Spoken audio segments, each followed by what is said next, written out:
Hi there. Good morning. How's it going? Hi, Gabriella.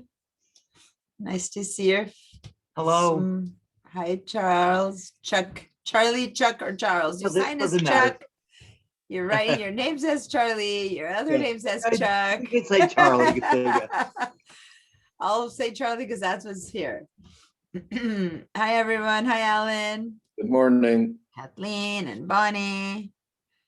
And hold on, you didn't Good write it yet, morning. but it's Amanya or Amanya. Can you explain it? Remind me the pronunciation of Amanya, I think it is. I'm not sure. Maybe I got it wrong. All right, morning, everyone. Here we go. Hi, Leland. We're a program that deals with simple shapes and vectors. It's very complicated, interface to look at all these tools, magic wand and this and that. My God. You mean Illustrator? Yeah, It's just so much more than simple shapes, I guess. it is. I Right? know that. I'm trying to learn it. But it's a deep program that takes a lot more than what I can show you in Yeah. one class. But so, yeah, you got to handle all the basics to be able to kind of keep moving forward to handle more. Diane, I wanted to tell you I couldn't change my name this morning. I'm Kathy Kiefhofer. You know what I said in the roster? You are the only Kathleen, so that's fine. Okay. You want to know for future purposes. It's easy. You just go to your video of you, like where you see yourself, hover over it, and there's 3 little dots on the top right. You can click on that and rename yourself. Okay. Like you can do it on the fly. It's not like if once you're in, you can on the fly change yourself. Yeah, I don't see the 3. It says mute up in my upper right comment. Oh, wait, you're an iPad then, right? Is that what no? I'm on a PC, but it does weird things. You've said that before, which is so weird. I remember now that you said that once, and I was very confused. I was able to do it last week, but I don't understand why I can't do it this week. But anyway, it's me. I'm the same person. Hey, gotcha. You're the only Kathleen. But it is not always so. There's people who have the same, there's Lisas. God, I always have so many Lisas, for example. All right, guys. Welcome. Hi, Veronica. Hi, Ali. And Anne. All right, guys. So I just wanted to say thank you, first of all, for sending me all your work. Those of you who might have forgotten to send me their work, please remember that that's the only way I have to see what you're doing in class, unless you're in trouble and happen to need to share your screen or something like that. Oh, yay, Gabriella, thank you. So unless you're in trouble and share your screen, or you want to share your screen because you're showing off something you did, which I highly suggest you do that. Some of you guys do more behind the scenes than what I'm doing. Please share your screen, inspire others. Like when I'm transitioning from one thing to another, let me know that you have something that you want to show me. But when you show me your work at the end of class that you're doing in, during the class, or some of you who've missed the class and have to do it with a video, that's what allows me to give you, because this is, remember, a graded class. It's a pass, no pass. And I cannot pass you if you're just watching me and I see you watching me and it's a great smile, but I can't pass you. I don't know if you're doing the work, right? So you need to send me screenshots so that I can justify that I'm passing you. Got it? So some of you are still not sending me this stuff, and you might be doing everything right, but then I can't, like, in all honesty, give you a pass. And the last thing I would want is to start not passing people for not sending us. So if you have any question about how to make a screenshot, if that part is a question, let me know. And the last thing is that it doesn't mean that it needs to be perfect. Okay, so the way you get a pass or not pass is in a non-credit class, since we don't have exams, is we were actually talking about it the other day. It's more complicated with Zoom, but it's always been a little bit questionable in the sense that big part of it is participation, being in class. Because if you're not in class, no matter that you know how to do it, because maybe you already knew, that still, you can't just sign up and me give you a pass just because you already know how to use Illustrator. You know what I'm trying to say? You still need to do the work. And then when you are I'm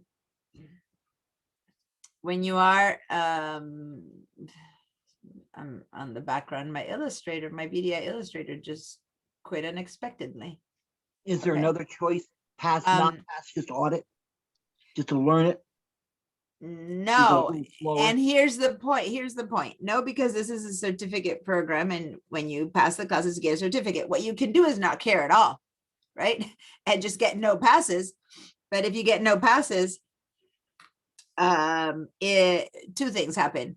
The college checks on how many people pass, no pass, and then we become a department that's that's not doing something right because it's not teaching its students well because they're not passing, right?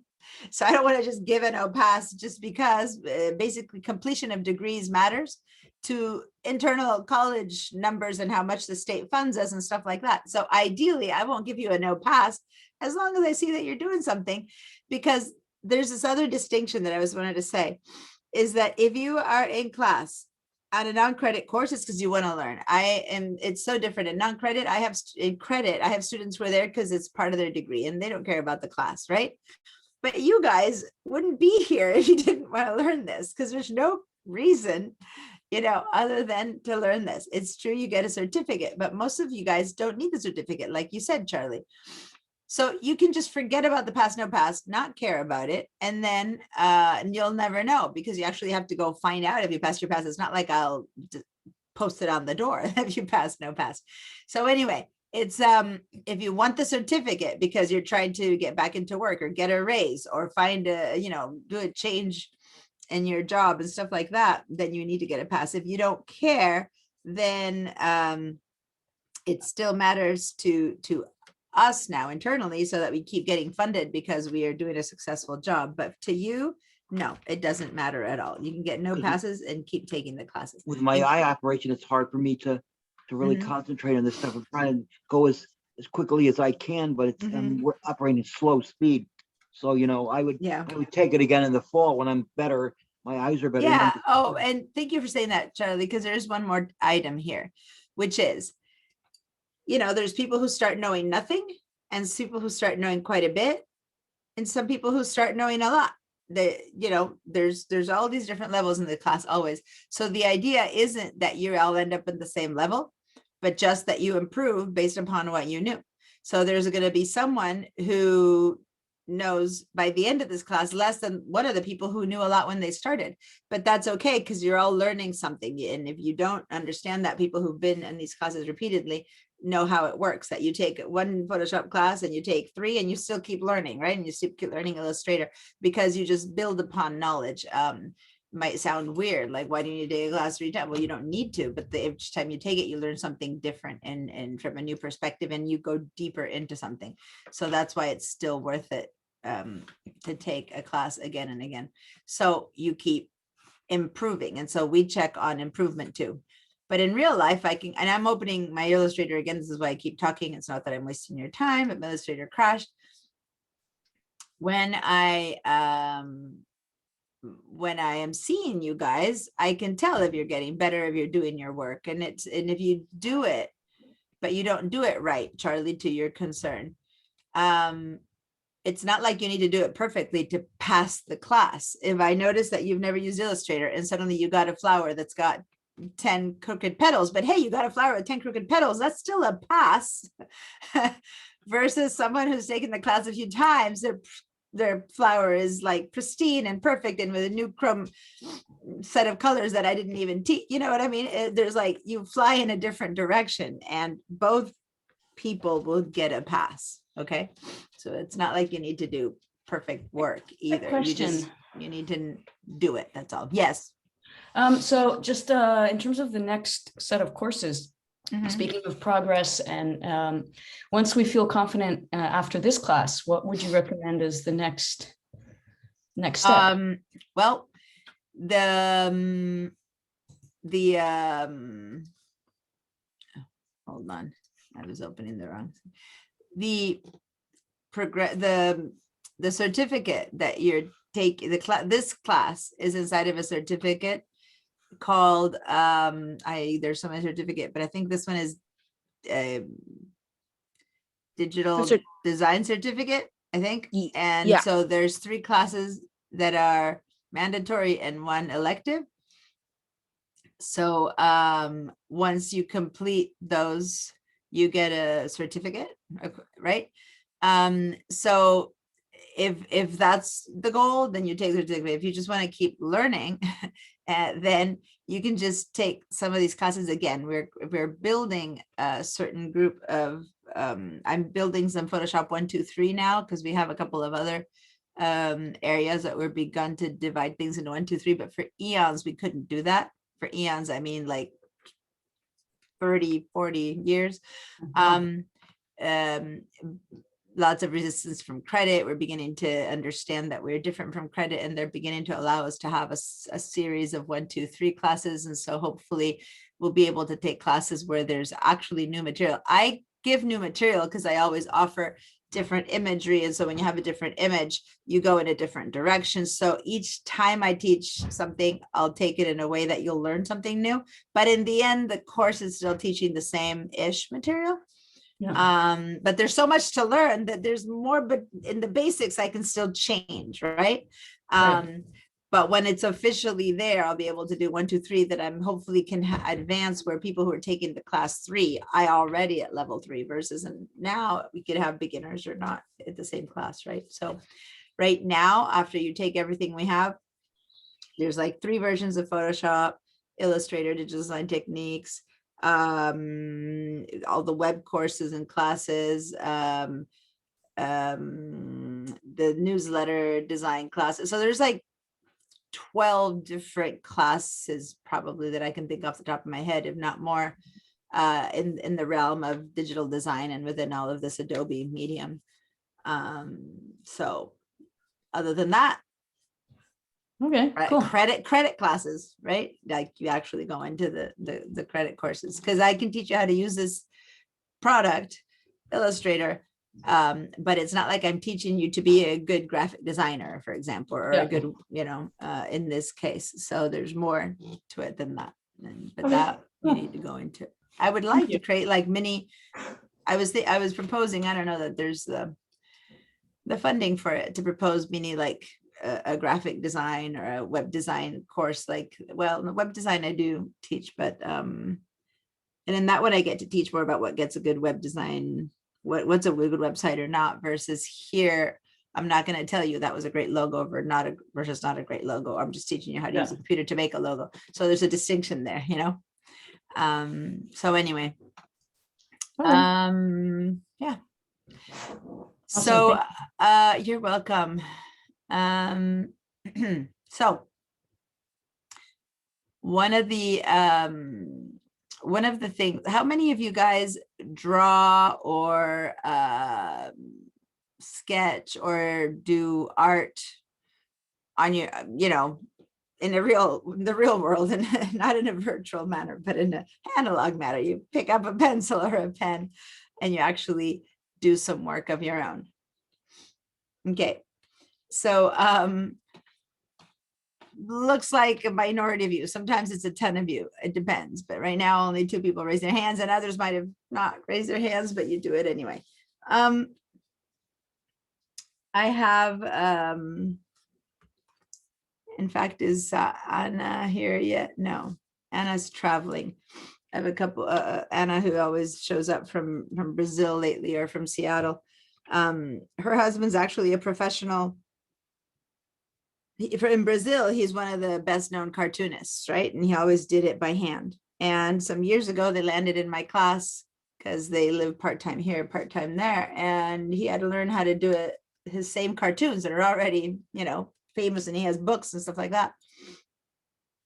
digitally. So he had to learn Illustrator, and so did Anna, because they also do like a podcast and stuff. So she took all my other classes. And the thing is that even if you are an artist who does things by hand, if you need to submit your oil painting, you need to know how to turn it into a digital image. So all of these digital courses are necessary now, not just optional. Even if you're just a sculptor, how do you take that good photo to put it on the web? But specifically, if you're someone who is designing something, and you might be the kind of person who sketches it out first and then wants to digitize it, then we're going to be learning about how to turn an existing piece of art or sketch or napkin doodle. From the time, remember when we used to go to places where there was a paper napkin, when you're allowed to be in the world where you could sketch your ideas? Exactly. That old-fashioned thought. Okay.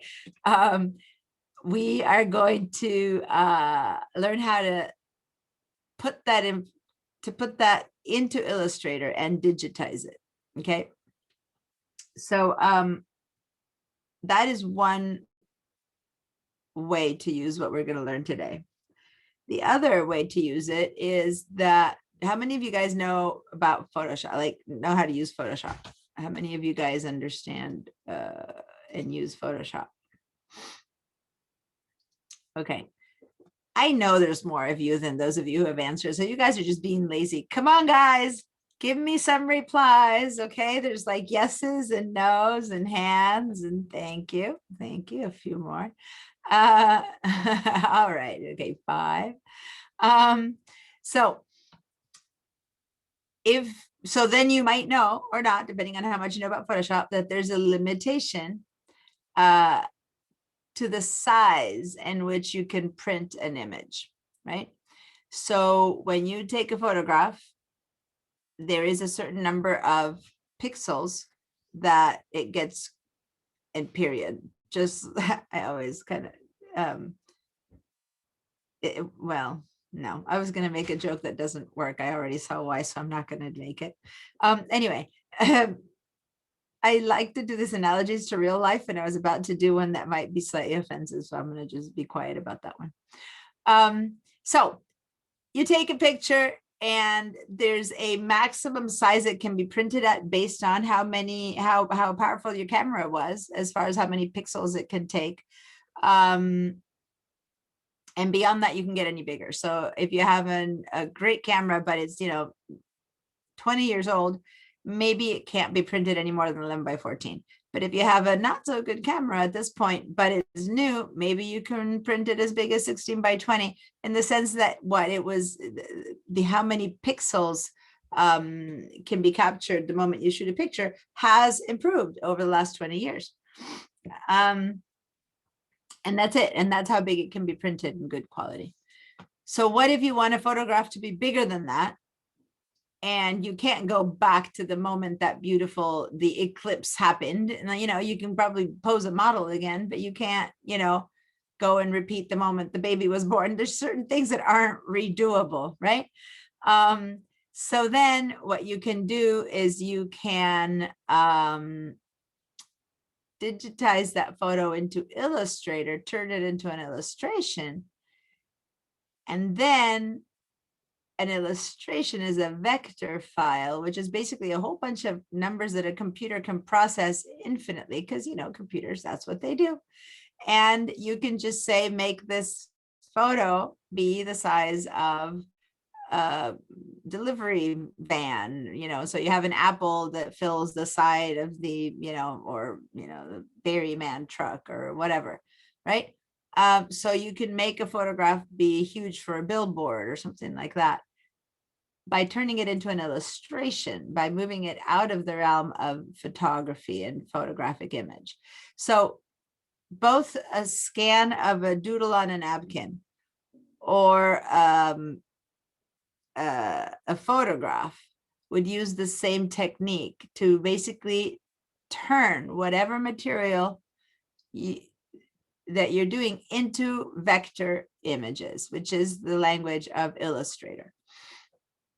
Okay, so the language of photography is pixels. The language of sketching is your pencil, your pen, your oil, whatever it is that you're doing, and putting it inside of Illustrator, you can turn it into a vector image. So over here, we have a couple of vector images, and I thought I had uploaded a new photograph, which I did not right now. But that's okay, because last time we used this photograph, but I can send you another photograph. But what we are going to do is use this half butterfly, which we did not do last time. So if everyone has this butterfly, their bridge open, you will see that in the bottom, most of the files that we've been using are AI. So they're Adobe Illustrator.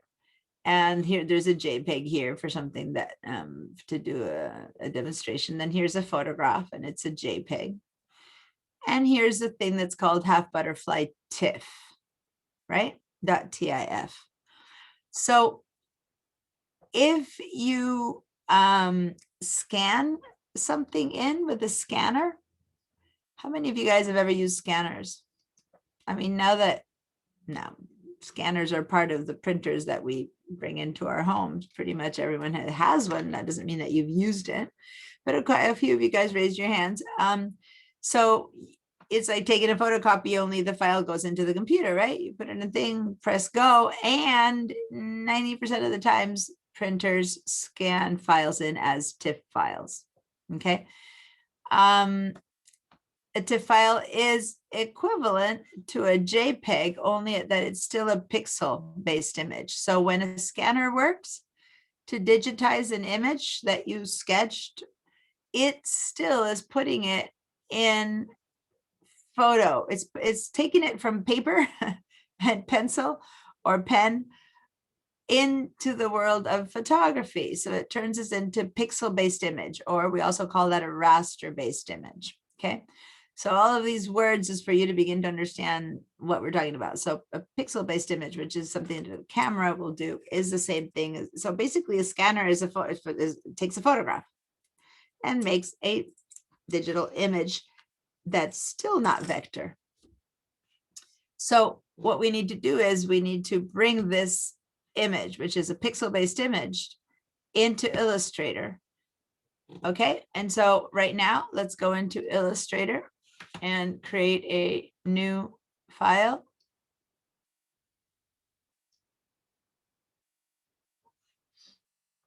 And we're going to create a print file. So up on top here, we make a choice. We're going to head over here and turn that into inches. So, okay. And then we're going to make this be, I guess, the proportion of that thing, probably 8 by 10. I usually make it square, but I think for this image, that's the basic 8.5 by 11. So if you click on the letter size here, that's good enough because of the portion of that butterfly's wing.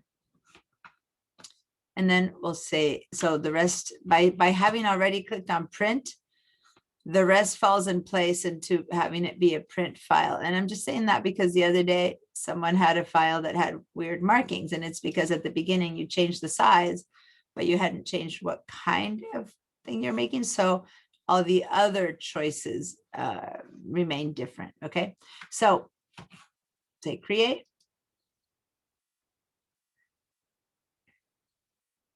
All right. So we're going to go ahead and have we done that yet with this group? Bring in an image into Illustrator? I don't think so. No. Thanks for the reminder. I always need people who are taking this class the first time, because I'm also teaching at the end of today, right after this one, I teach digital design techniques, where I also use Illustrator, and sometimes I know that we did bring something in there, so I just need to remind myself. I have a memory sometimes of something that might have happened in the other class. Okay, so we're going to go to File and Place an Image. When you want to bring in an image into Illustrator, you place it from your file,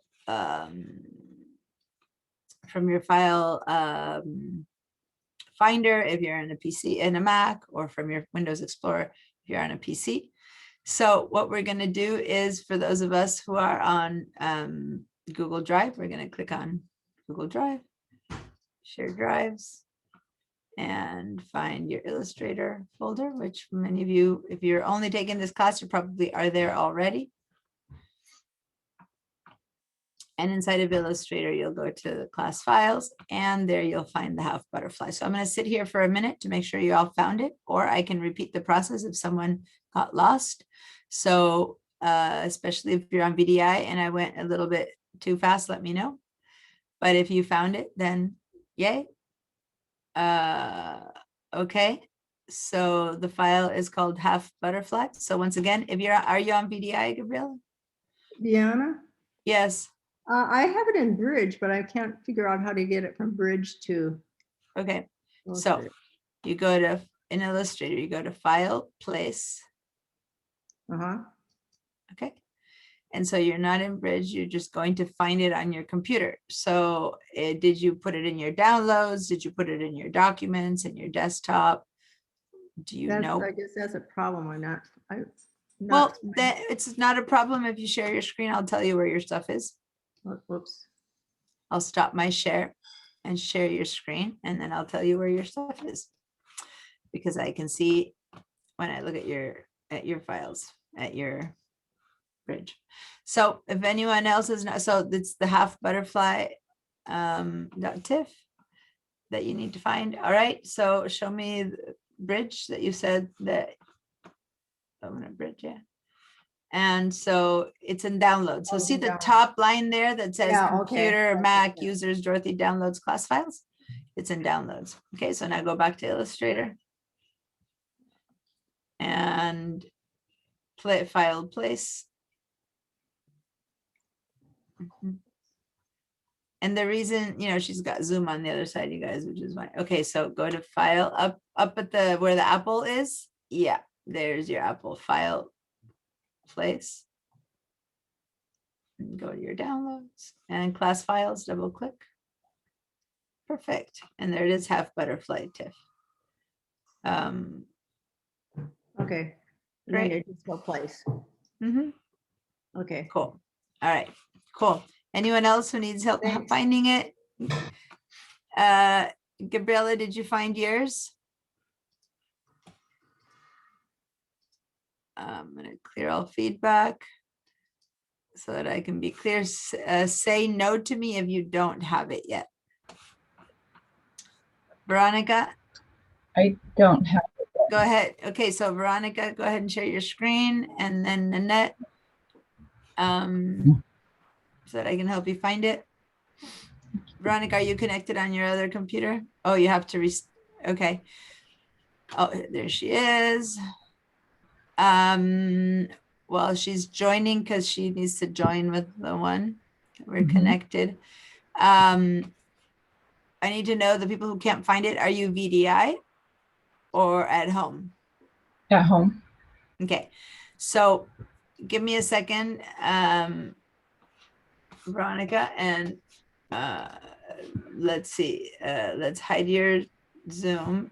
This window you can close, the one that's, oh, what did you do? Veronica? Good morning. I stopped sharing because I thought you were gonna share something. Oh, thank you. No, go ahead. And I said after you're done. Okay.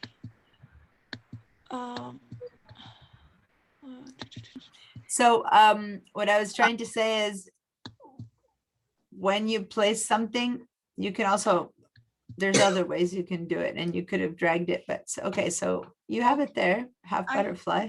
But I tried with the picture. I just tried this one. saw it. The half butterfly you had it half selected already. Yeah, but it was not showing because it's not a here. There it is. Yeah. Oh, are you having, you're on VDI, right? Yes, Yeah, so I'm thinking, did you refresh your Google Drive file stream?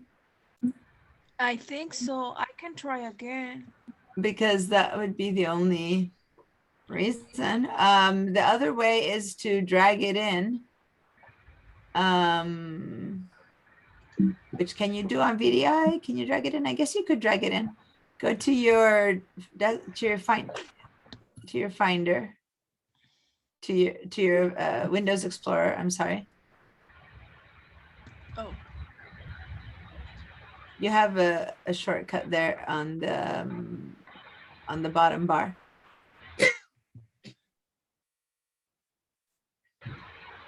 Go down to the Windows Explorer icon that you have on the bottom bar next to Edge. I'm just looking. It seems to me that you're on VDI, aren't you? But you have an Explorer finger. yes, I'm in VDI. Okay, so do you see at on the bottom tab where you see your Adobe Illustrator icon? The one right to the left is Windows, that one, the Explorer. On that one. And let's go to your Google Drive. There it is. Double click there. Shared drives. Illustrator. Okay, so now move this out a teensy bit because you can drag your photo, go into one more class files. And you can grab and drag it onto your Illustrator window. And that would, no, but see, it's got a weird, yeah. It seems to me your Google Drive is not connected So because you the want me icon to is. log out and log out and log in again and see. No, you just need to reset your Google Drive. So go to the bottom right where you see that little, that one, and click on that. And then go up to the gears and say preferences and disconnect account. All right. Okay, and now, no, see, that sign in with browser happened last time to me and it was confusing. Close that up because this is new. This happened to me the other day. So go back to the icon now and sign in that way, yeah. So that happened to me last time that it tried to sign in with browser and then it messed me up and that's new to me, so to say, and that I had never done it that way before. So, okay, continue, and then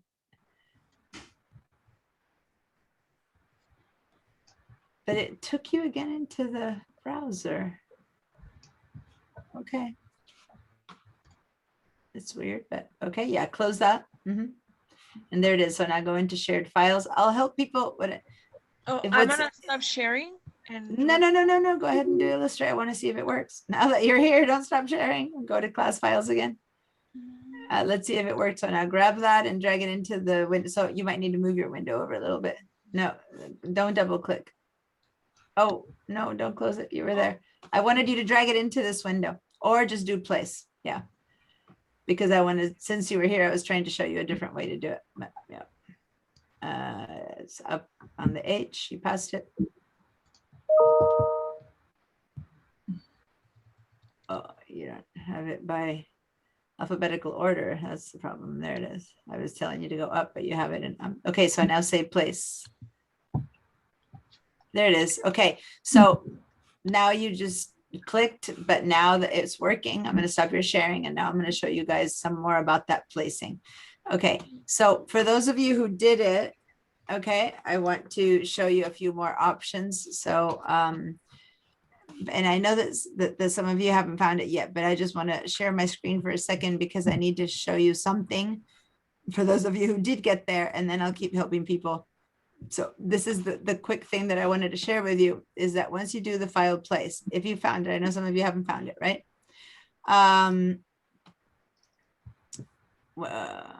Okay. Okay, so once you place it, this is what I was trying to say. For those of you who have found it, it ends up like this, like your icon, your mouse is carrying a little tiny butterfly, right?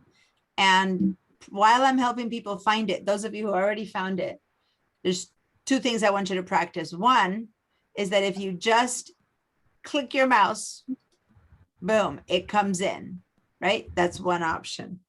And the other option, and now I'm going to do file place again, but this time it's easy because this time you're already there.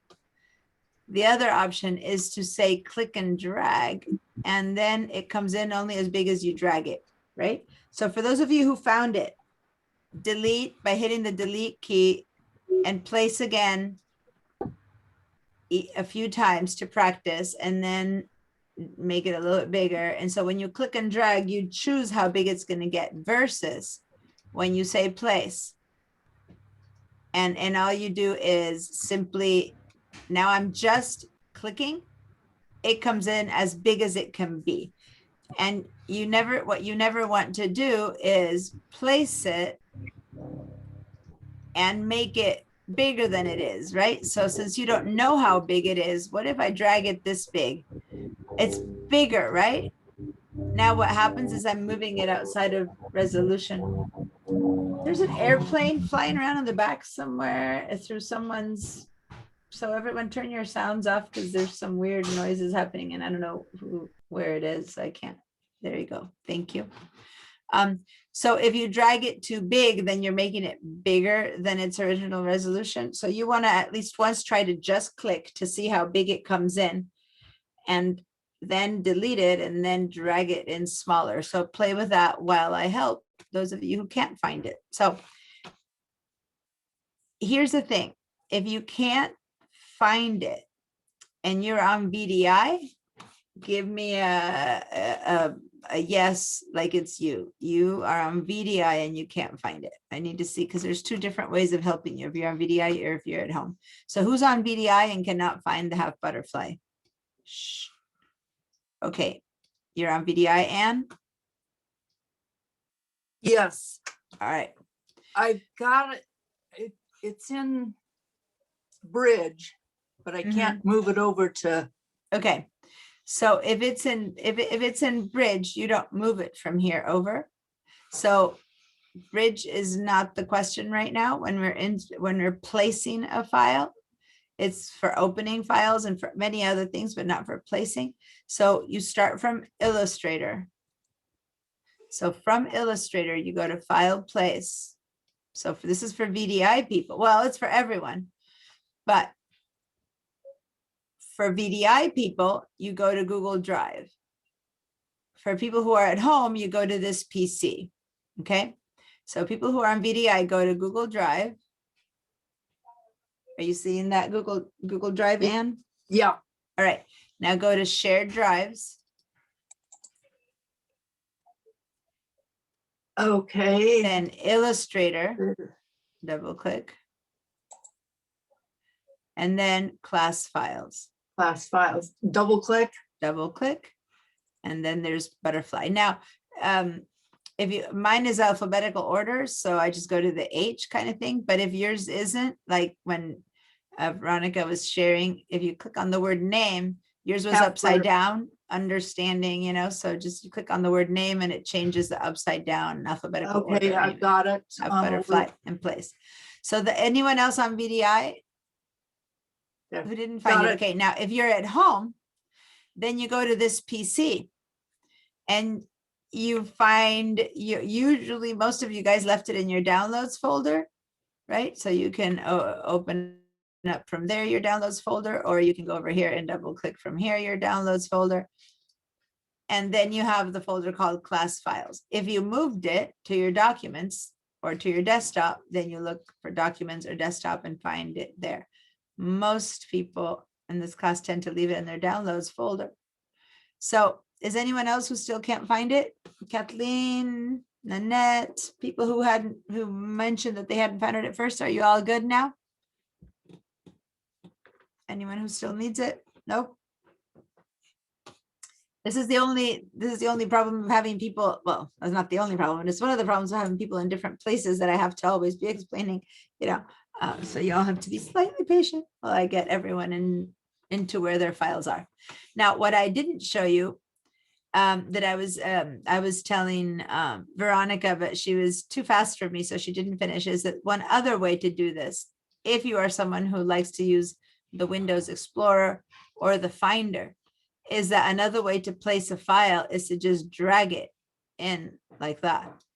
And once you do that, it comes in at the size that it comes in. So remember, you already have to have your Illustrator file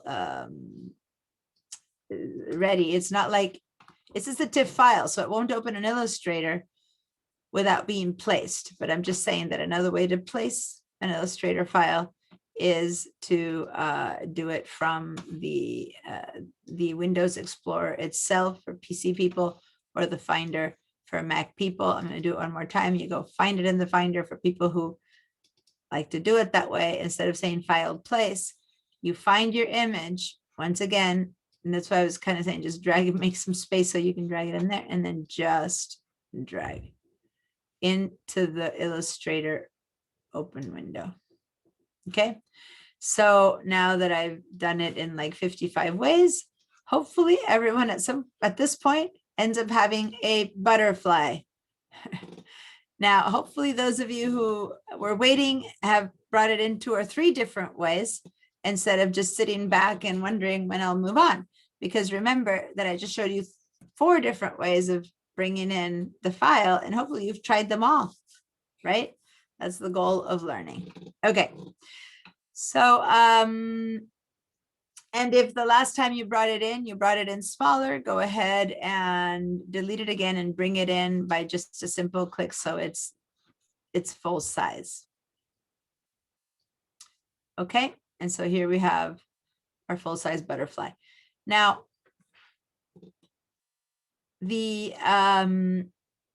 when we set up this file, remember that I was telling you, well, let's see what size we make it. And I purposely had you guys just choose letter.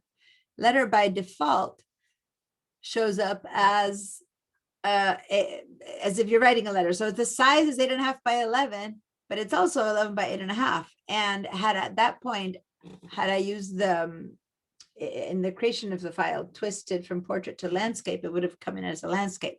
So I can change that now, but I'm asking you, of all the things that we've learned in Illustrator, what ways do you think that I've already shown you we can change it? I want to be able to digitize this butterfly and then copy it and flip it and make it one butterfly. But for that, I need the page, or what's the name of a page in Illustrator? Artboard. Yay, the artboard. I want the artboard to be the size, I need it to be the other way. I need it to be what we call landscape. I always get confused by portrait landscape because, that means you can't have a portrait that's sideways. But anyway, lengthwise. So we need to change the artboard, and we can do it 2 ways. And I'm wondering if anyone can venture to tell me what those possible ways might be.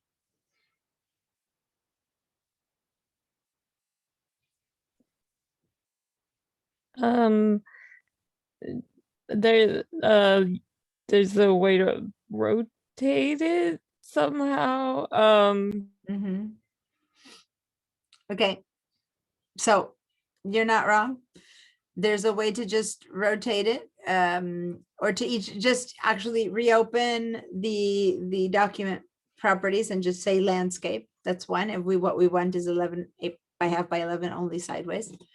But remember what happens, you guys, when you click on the artboards tool?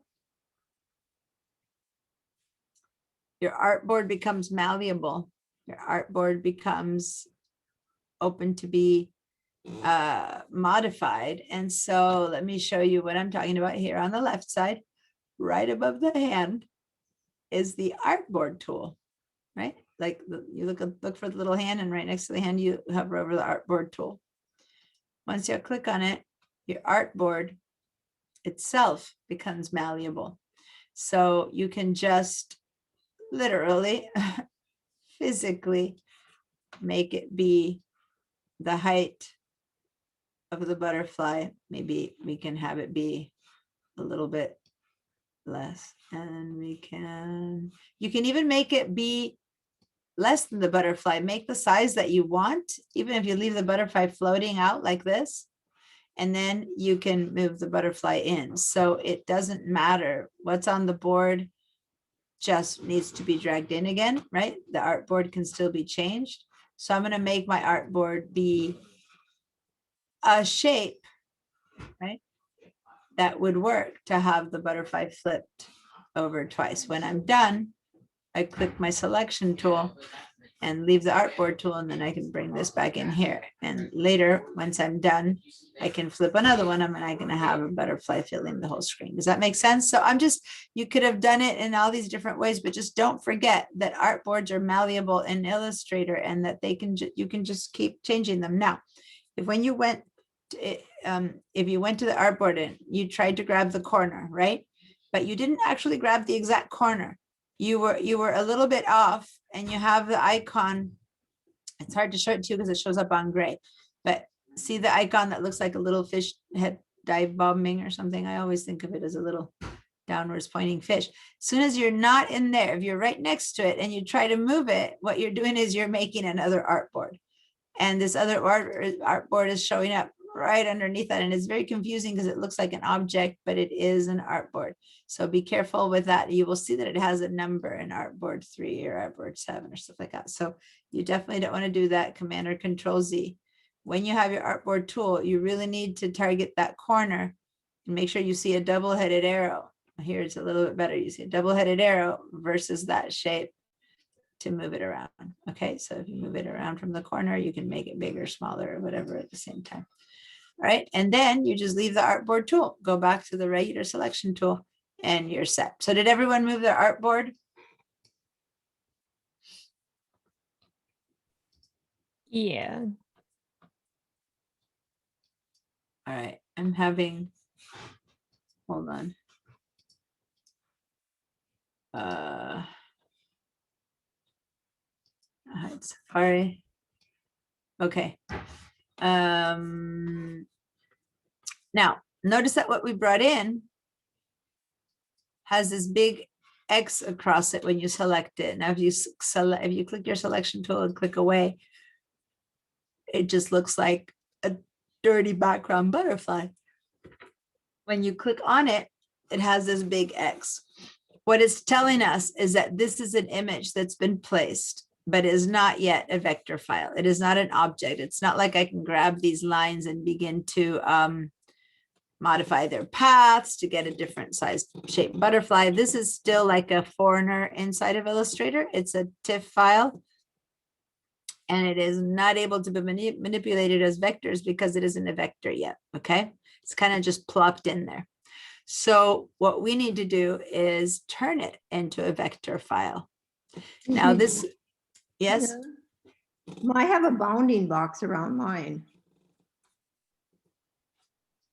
But then it says artboard 7. Yeah. So if it's, okay, so if you have selected it, you mean this bounding box? Yeah, but I don't have an X in it. Okay, so maybe you already did something to it. Share your screen. Yeah. Plus you said you had artboard 7, which is the main reason I'm saying share your screen so that I can help straighten you out. Sure. Maybe I already expanded it because the last thing we need to do is expand it. Maybe you went ahead and somehow. Okay, so what you have, yeah. So yeah, go ahead and you have it inside of an, it's like you made an art. Can I for a second hold on to your can I ask permission to manipulate your window for a second? Definitely. Okay, so I'm going to say I'm requesting remote control. You need to say yes. Okay, there you go. Okay, so guys, for a second here, I'm gonna manipulate her window. So this is my mouse moving her screen. She's got her Illustrator window outside of Illustrator, and it's gonna be very hard for her to continue. So I'm gonna kind of fit it into there we go. So now your Illustrator looks like, so just to understand, here on the left side, you have Zoom, right? The fact that this left side for me is showing up as empty. Right. You on the left side of your screen have your Zoom, right? Okay, and then here you have on this side of your screen, because all we see is your Illustrator, and so we don't see your whole screen. So I'm going to move things a bit so that I can help you see all your screens instead of not. And I'm gonna, because I think we can make things a little bit better size wise. This does not give me much leeway.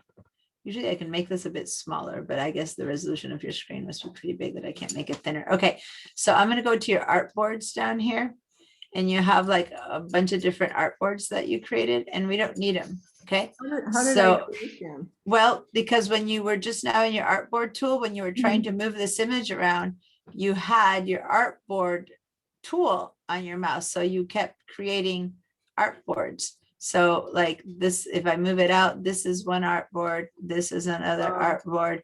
They were all one on top of the other, see? So you weren't seeing them, but look at how many anyway. So now, so since I was still in my artboard, so I kept creating more. The problem is that when you make them one on top of the other, you don't see them. So it's dangerous to stay in the artboard tool. So I'm going to move back to my selection tool.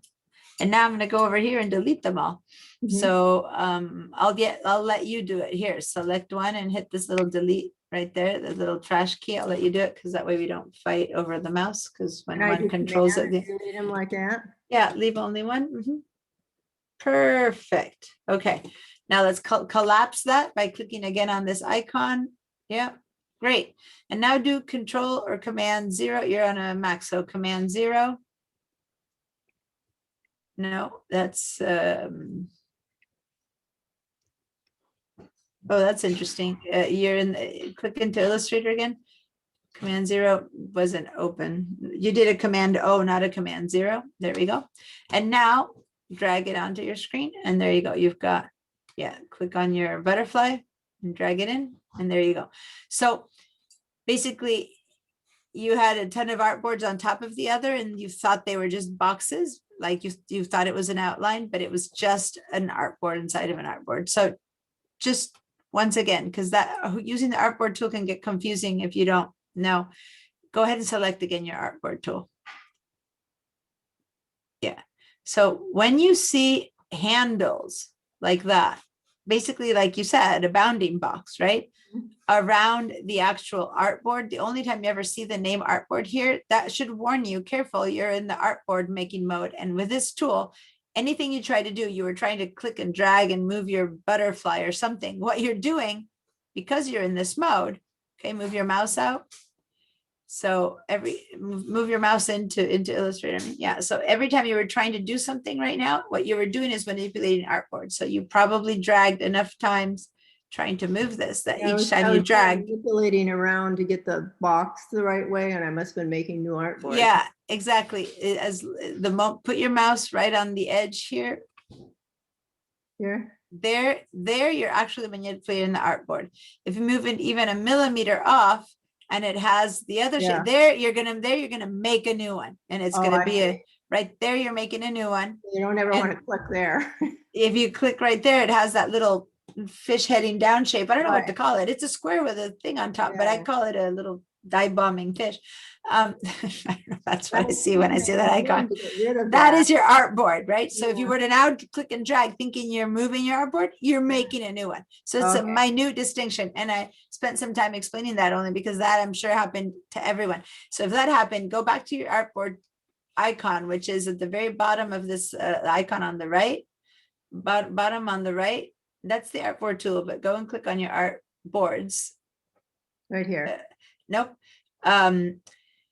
If you forget where the icon for artboards is, remember that every single one of these, which now you're remembering because I'm pointing at that, but if you forget, where you would go is to window and then change your artboards to find the word artboard. So say, click on that.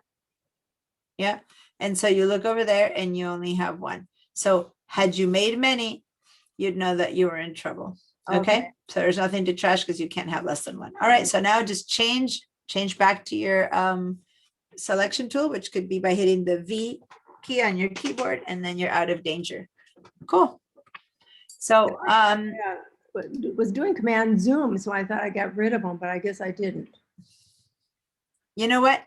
I spent some time on this, Dot, because this happens, and I know from when I teach this in class, this happens all the time. The artboard tool is really cool, but confusing to people. And when you have it in your hands, it's hard to distinguish between creating objects and artboards. So I know that if it happened to you, there's at least 2 to 5 others for whom that was happening. So that's why I kind of walked you through it again. Oh, great, So hopefully everyone by now cleaned all their extra artboards and has only one artboard.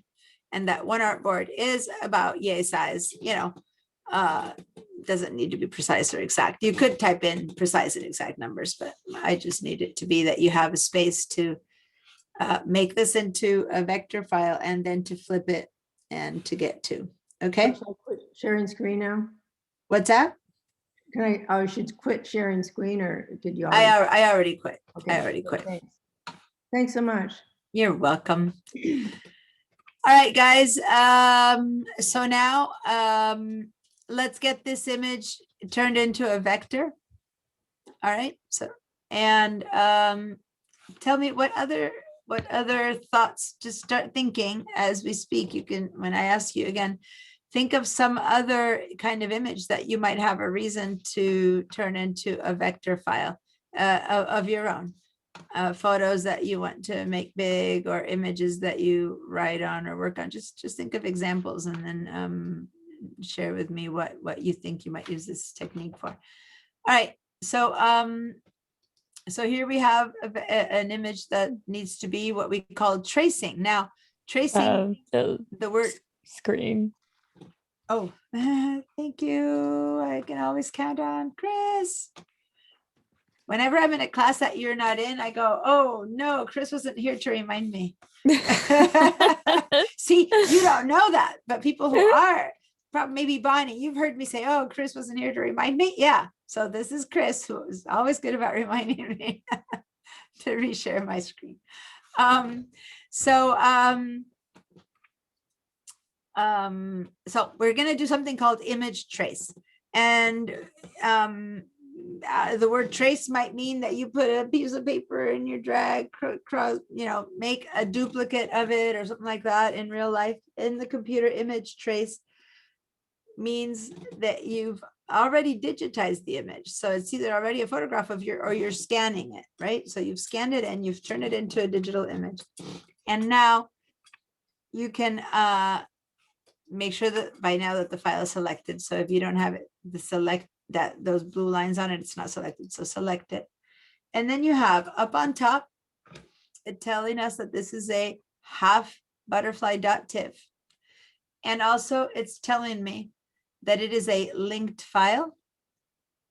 And a linked file, again, I spend much more time in the digital line techniques class talking about this, but what matters is that it's not yet part of Illustrator. It's just a reference to where the file was. Okay, so see over here where it says linked file, meaning it's the computer, this Illustrator file knows where the butterfly is and it's showing it to us in this document, but it's not really a part of this document. But after we trace it, it is going to become part of this document. Okay, so halfbutterfly.tiff is the file name. In fact, if you hover over it, it gives you the path. Like in my case, it's in the Google Drive, the Illustrator, shared drive, class files, so it's basically telling you where the file really is. And it's asking you if you want to embed it, if you want to edit the original, or if you want to trace it. So those are the 3 options you have. Okay. And for those of you who see the stuff up here, that's good. If you're seeing it only here, if you don't have the classics, you would see here that you could do the same thing, which is embed, edit, mask. You could crop. There's all these other things. So this size always gives you more choice. There you go, mask and crop. Okay. The one we want is to convert it into a tracing object. Okay, so when you hover over this, converts image into a tracing object. So you want to convert it into an object that Illustrator can use. Now, if you just press on this button, it just does a conversion for you. If you want to choose what kind of conversion, then you go to this little arrow and you have a set of choices of what kind of conversion you want to do. So you can choose, is this a high fidelity photo? Not really. High fidelity photo would be, for example, a photograph. It's a scan. Is it 3 colors, 6 colors, shades of gray? What do you guys think about this image? It was basically a napkin. This was a felt marker, like a Sharpie drawing on a napkin, and that napkin was, you know, cruddy. So that's the scan we got. So what's the goal when you have an image like this? What kind of end result do you think you'd want? Maybe sketch art? To make it like It's vector. line art. Sketch start or Use line sketch art? start Line or art. line art. Line art. I'm hearing line art and sketch start mainly, the 2 choices that I'm hearing. Okay. Which could, and you'll see the difference. Okay, so we're going to test them. We're going to go with what seeing what you guys are thinking. If we go with shades of gray, then we'd have a filled object element in each part. So Good point, because she's right. This is shades of gray. As a photograph, this is a shades of gray. Right now, what that means, basically a grayscale means that it's not just black and white, even though our brain might tell us it's black and white. Our napkin was white and our, you know, marker was black, but the scan, the photograph, the scan turned it into a grayscale image, which is what shades of gray is, a grayscale image, which is black and white. But in this case, and this is a very important distinction, shades of gray means to scan it in like this. And thus, what Bonnie says is true, then this stuff would be filled in. Versus black and white, which is truly only either black or white. Okay. But let me warn you, let me say something, Bonnie, just to be clear for everyone. If I use this, I'm going to get black for or dark gray for this and light gray for this. If I do black and white, I'm going to get black for this and white for this, but it'll still be filled. Remember, in Illustrator, white fill is still an object filled with white. Okay, so either one, it's either black and white or shades of gray, we'd still get a filled shape. All right. So some of them are the right choice, some of them are not the right choice, but let's most of you guys, I heard you say sketch start more than anything else. So let's try that one first. So click sketch start. Someone has a dog in the background barking. So if so, put yourself on mute, please. All right. So we're going with sketch start as our first choice. Tracing may proceed slowly, which I can continue. Ignore that. In fact, you can always ignore that. You can say do not show again if you're home. Please proceed. We're going to be patient because we want to do this right. It's just warning you that it's not a quick thing. And there you go. What do you guys think? Did the sketch start choice work? No. No, says someone. Bonnie went, meh. I saw your face. Why would you say yes or no? Let me actually get a bit closer now. So I'm going to go Control Plus a few times to kind of inspect my shape. Okay. So from it being a sketch drawing to what it's now, tell me why you would say no, just to understand your thought process. It has like black dots outside of the butterfly. Mm-hmm. Okay. Any other opinion? Yep, it's got a little Including black. having the cross over the image. Oh, no, the cross over the image is still fine. Good. That's, see, there you go. We're trying to understand. That's because it's not final yet. We're in the process of choosing a version of tracing that works for us. So it hasn't yet been final. As long as the cross is there, it's still not vector art. It's like a transitional phase. And I can say, well, let me try something else. So let me try something else first, and then we'll decide which one we prefer. So this is what we get with sketch start. Go ahead and approach it a bit to really see your edges of your shape and how they're looking. Because remember that the whole point of this is that vector art allows you to have clean lines. Do we want clean lines? Do we want it to look like my marker?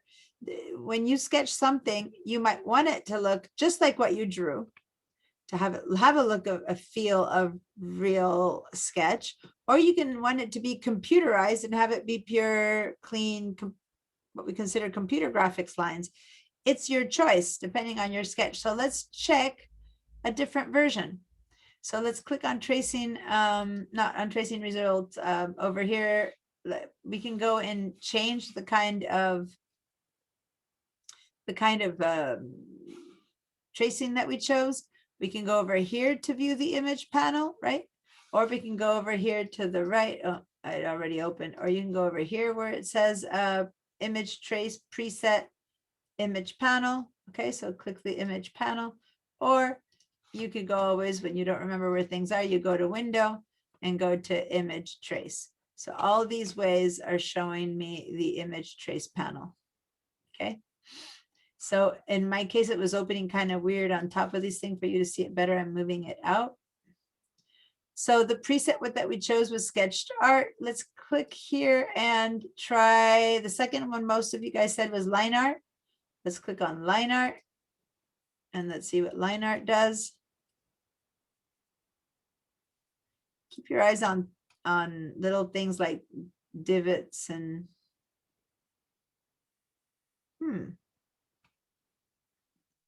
Control-0 to fill my screen.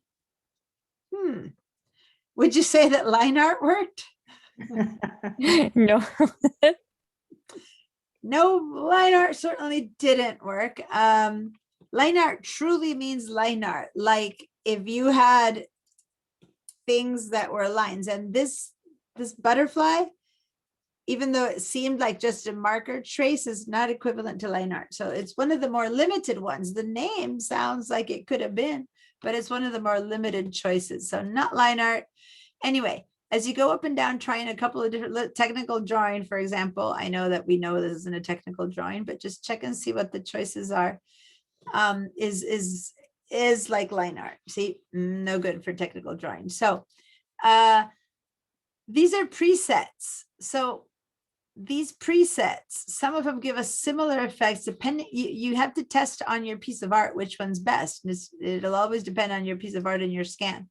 But we can also handle all those different settings ourselves. If you go over here and click on this little advanced triangle, pull it up, you can make choices yourself instead of using the presets, right?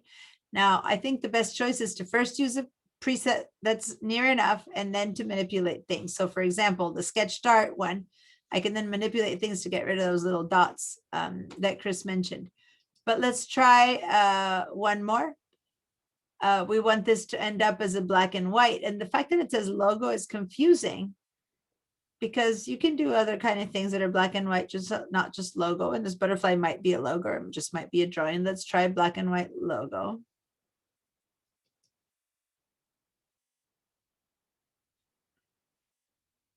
This one is very similar to sketched art. Okay, but it still has a few little dots. And the last one that might work here, let's try silhouettes. Silhouettes are black and white, so it might work. Let's try silhouettes. No go. It just turned everything into black or white. And since the dark gray that we thought was paper white was so dark, it chose to make it black. Okay, now we can change settings here. But anyway, so once you've tried a few more, now we actually think we don't have colors here, but we do. Let's see what shades of gray does, the grayscale. It just brings it in. Something color and high fidelity color and all those take much longer. Grayscale is one of them. It's high fidelity tones of gray. So see how the tracing takes much longer. All right. So at this point, I'm going with either sketch start or logo or black and white. So here's the grayscale. This looks almost identical to the art that we brought in, but it has been traced, but it's pretty faithful to what we brought in. Yeah. It hasn't changed dramatically like the rest did. Now let's go ahead and I'm going to have us go with either sketch start or black and white logo. I think were the two best choices here. But since most of you had said sketch start to start with, let's just go with sketch start because that was actually a very good choice of preset. All right. When everyone's back here into sketch start, I'll see you how else we can show you how else we can change these settings. I'm going to do command +++ now. Sorry, I'm on a PC. Control +++ a few times so I can see the details. Okay, so I'm looking at all these spots, but more importantly, I'm looking at the lines. I'm going to put this somewhere. So these are the lines that I'm getting, and I'm going to click and drag a little bit. And I should go look for a place where there's thin, skinny lines here to make sure I don't lose them. Here's a little skinny line. Here's some dots. And now we can start playing around with the choices here to make it more accurate. So the initial choice was a good beginning choice, but now we need to fine tune it. One thing we can do is we can either choose ignore white. Oh, I forgot. You have to turn off the preview because if not, every time you try something with a preview, it runs a whole scan. So turn the preview off for a second. So you can either ignore white or not ignore white, right? And what it means is, do you want this background to be a shape because it's white? Then you leave it like this, where it becomes a shape that you can color. Maybe you can color this purple or pink, and the inside of this butterfly can be a color, right? Yeah. Or you click ignore white, and then this becomes a hole, and the only thing you end up coloring later is the black lines, okay? So someone had a question there? Yeah, that flyout menu, I'm not getting that. I'm not sure where. Image trace, you might have it stuck in here, or just go to window, image trace, and it'll pop up somewhere. Thank you. It's probably, I just am moving it out to make it easier to show it to you because it's, but you can have it anywhere. So anyway, I'm going to put it here in the middle. There we go. So we can look at these lines, at the ruggedness of these lines, and see how they start changing based on my choices. So for now, let's say let's have the ignore white bark turned off. So it's not ignoring white. Kathleen, is that a question that you have a hand up? I have a brief question. Yeah. In using the ignore white or not ignore the white, is that like a transparent background versus a non-transparent background? Actually, yeah, that's a good description. If I say ignore white, I end up with a transparent background. And if I don't, which I'm saying at first that's not, then it's not. So there's a depending. Most of the times you would want to ignore white if you're doing a logo. But in this case, what if you want to fill the butterfly wings with a color? Right. So maybe you do want to have those be white boxes that you change the color to a different color, right? Okay. Yeah. So we're going to try it both ways. Okay. Thank you. You're welcome. So for now, let's leave that box off. And then over here, we can choose how accurately the paths and the corners, like the paths and the it's still called corners because they don't exist yet as anchors, but once it's an image vector file, it'll be anchors. How accurately they stick to the original. So watch first before we do it, because since they take some time. So I'm going to tell the paths and the corners to be very low. So I'm going to go low and low, right? So they're not going to stick very accurately to the original, right? And then I'm going to turn on the preview. So keep an eye on the ruggedness of this line, of these shapes, and turn on the preview, because the moment you turn on the preview, it runs through the whole thing. And did you see it change? Dana, mine turned gray, so I could do the paths down low, but then it turned gray, so I couldn't do anything else. How about I finish showing this and you show me what you're talking about, because I'm not sure. I usually know what might be happening. That this time I don't know. So hold on 1 second, Dot. Let Sure, me just thanks. show this. So everyone, I said, please watch this portion. Don't try to do. I want you to notice what's happening first. So this time, watch me. So if you didn't pay attention before, I had a pretty rugged little edge here. I had some rugged stuff. I had 2 or 3 little divots here.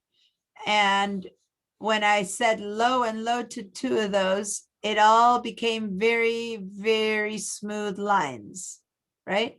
I mean, there's still a couple of little divots here and there, but now watch.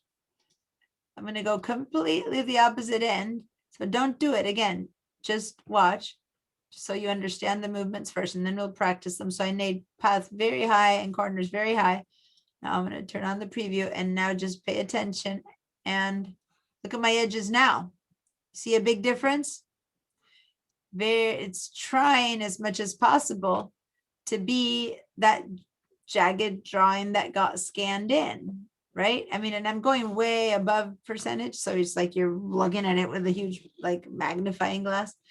But see how the rivulets and if you scan out a little more, it might look a bit more realistic, like a hand drawn, like with a charcoal thing or something like that. So how you can skew how realistic you want it to be. Now, somewhere in the middle, which is where it started, it was somewhere over here, and now I'm going to run it, is midway. It's got some divots and rivulets, but it's not that smooth line that we saw before. So now that you see how it works, give it a try. Each time you move one of these, if the preview is on, it runs through the whole thing. So you might want to turn the preview off to change your settings, and then turn on preview when you're ready to get it to go. And then the last thing I wanted to say is these little dots here that that exist. If you try to remove more noise by moving this number up, that would also probably get rid of most of the dots. So then, so I'm gonna end up having a path that's kind of a bit more in between 75, 75, and I'm gonna remove my 50% of my, and I'm gonna try it, and let's see what the result setting. All right, so now I have a bit more of a wavy edge, which looks a bit more realistic to me. And then I lost a lot of my dots except for the biggest ones, and those I can deal by hand, but the rest of the dots are gone. So I'm going to go ahead and see, just a few of the bigger dots are still there. I'm going to go ahead and help people who need help. Meanwhile, you guys play around with the options, your corners, your paths, your noise, your shapes. Dot, do you want to share your screen, please, Sure, to me? thanks.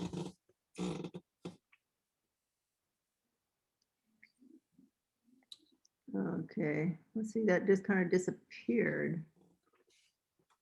I had it out before. Well, go ahead and go up to, it's probably underneath, go up to window again. Click on, click on Illustrator. You're in Zoom. I'd say at the top of the Apple, it says Zoom. See that? Okay. So Okay. click on Illustrator. That's There it. it is. Mhm. See, I moved the path down and then everything turned gray. Yeah, no, it's all gray in your case. you're in a different. Go to the left and click on your shape. Like on the butterfly, put a mouse, click on your butterfly. Oh, you already expanded. You already expanded, so that's why your image trace box is gone. Go ahead and do Command Z a time or two until you get. Yeah, there you go. Oh, okay. When we're I done went with down to the when we're done with this whole thing, then we'll hit expand. Well, So I don't was, click. I was trying to get the image trace box out. so I Yeah, thought got expanding it. would So do when it. you hit expand, it's like, okay, you're done. Then it's vector. So I had you undo that. So don't hit, no one hit expand yet while you're playing around with choices. Okay. Great. Okay. Thank you. You're welcome. Anyone else for whom something might not be working? Or a particular question? And if not, then I'll continue with my share. No questions? All right, so I'll share mine. All right, so now that we've played around with a few choices, maybe I'll try to take a little bit more noise off to see if more of these dots, every time I take a bit more noise off, the dots disappear, but also certain other features that are detailed might disappear. My little thin line is getting thin. Okay, let's say that I'm ready to go. This is what I want in my vector shape. So everyone decide what you want. Let's say that wherever you're at is what you want. And now, yes, I can hit the Question, Deanna, why do Yes. you want high in the paths so that sketchiness remains? You want the sketchy look rather than the smooth look?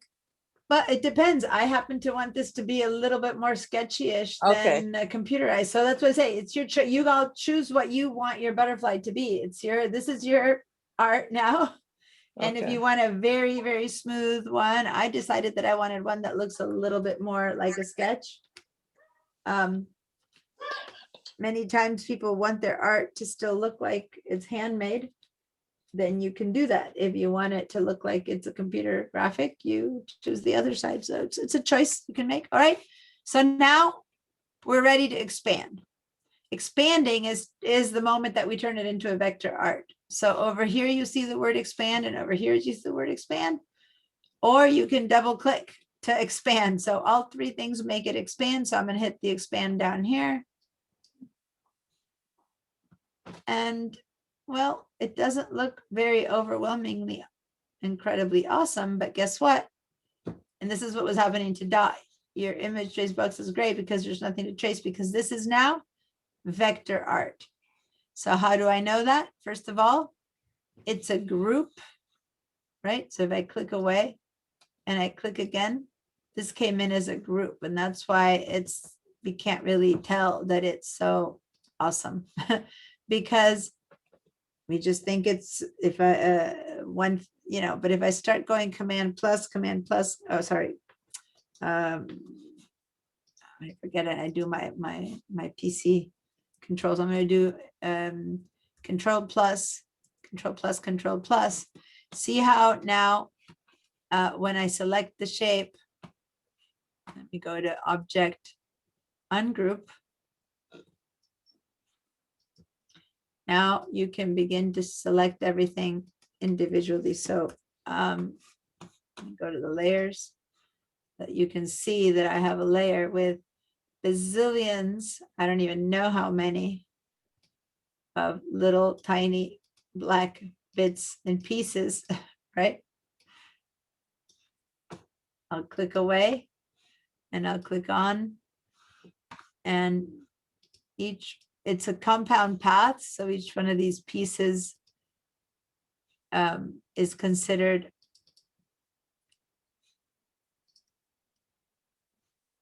a separate part, but I can click on this whole thing and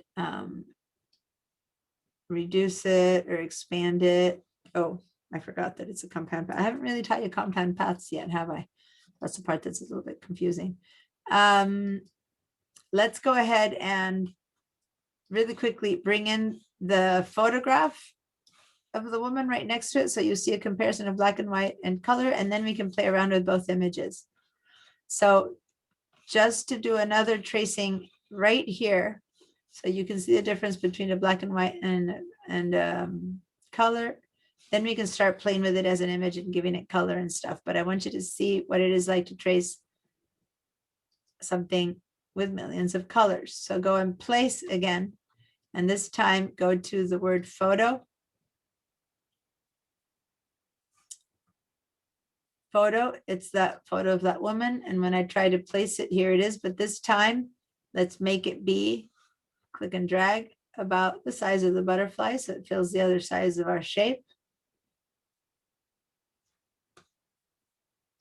It's usually a more dramatic thing to see an actual photograph turn into a vector shape. You see the power of this tool. So did everyone bring in? So now that I have a new shape, this became lit up again because this is still to be traced. And I'm going to choose a high fidelity photo. And say, okay.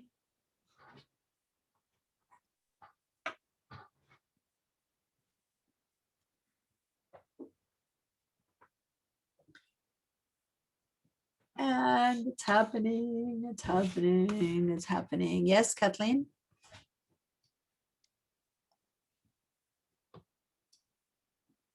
I can't Oh, hear I'm you. sorry. It won't let me bring Yeah. in the photo. I must be in the wrong spot. It says, Did you do a place? Did you please deselect whatever you have first? Click on some Okay. empty background.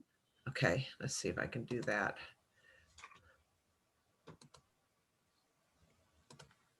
No, Just it says cannot place file because insertion point does not allow placed art objects.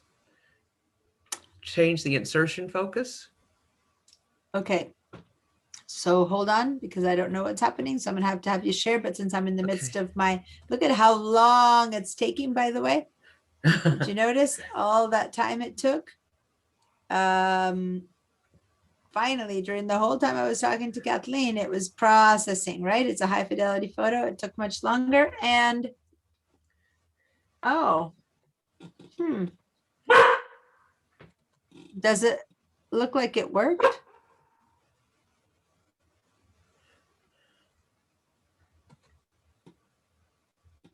What do you guys think? Did it turn into an illustration?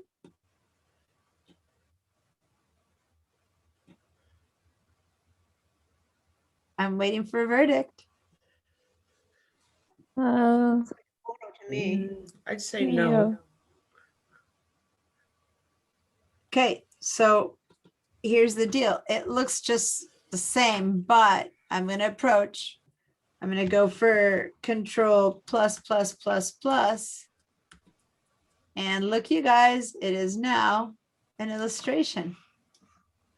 Oh, Look at those lips. Pretty cool, right? But you can begin to see how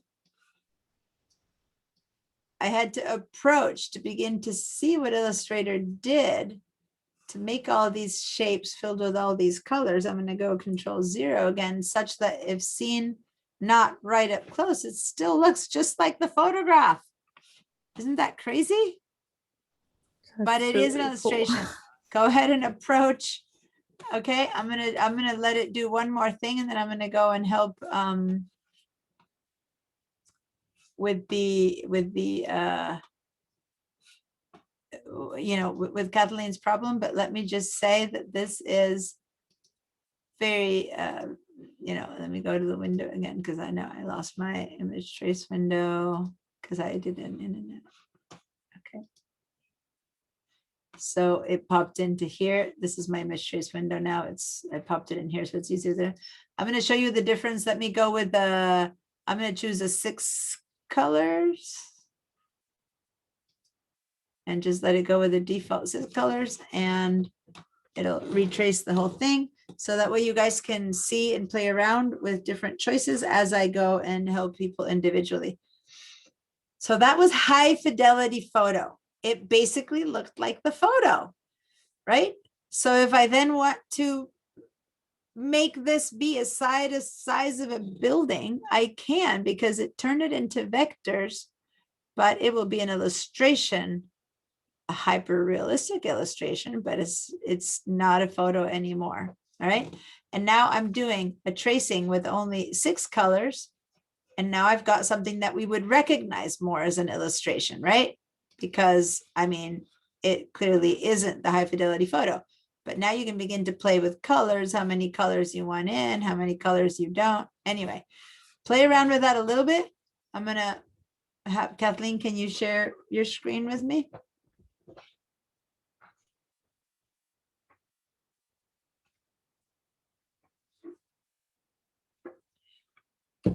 I've been talking and talking and not looking. I know time is fine, but I'm forgetting that that I need to, I'm forgetting, give you guys a break, but I'm forgetting that. Just a quick question to follow. Oh, one second. Hit okay. Say okay to that and then hit your escape key. You're in this mode called isolation mode, which I haven't taught you yet, and that's why it's not working. Okay. So now you need to place something. No, so click on the board to make sure you don't have anything selected, like give it a little click and then go do your place. Oh, you just made a selection. Yeah, you don't want a selection. Okay, and now go do your place. Do that while I'm answering the question. You were in a, go down to the word photo.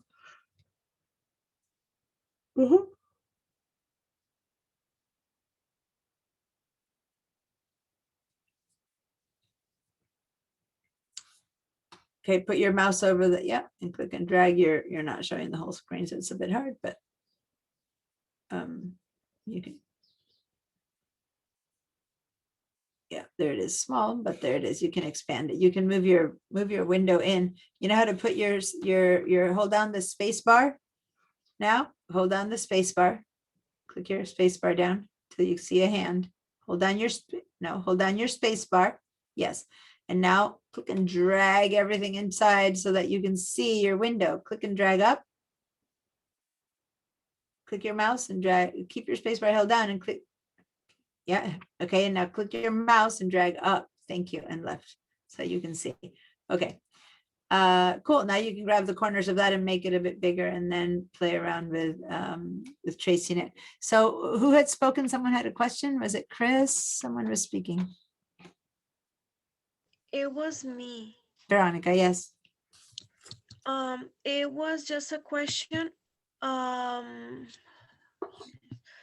So if I want to see all the menu, I click in window and image trace.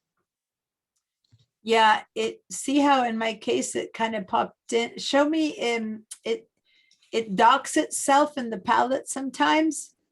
Or it could be that it's hiding under one of your Zoom windows or something. If you can't see it, like I had mine floating before like that, right?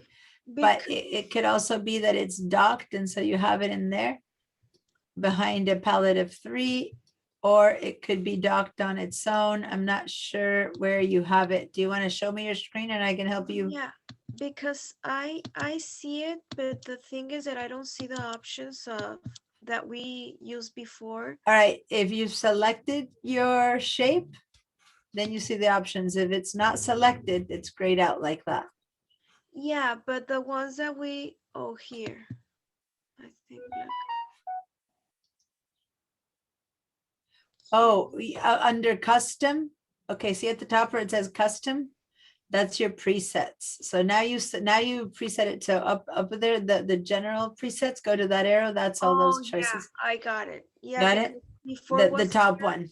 the Yeah. top, and I didn't find. Okay. Yeah, and the thing about it is that when you go to one of these big presets, it shifts all the choices that you have at the bottom to a preset.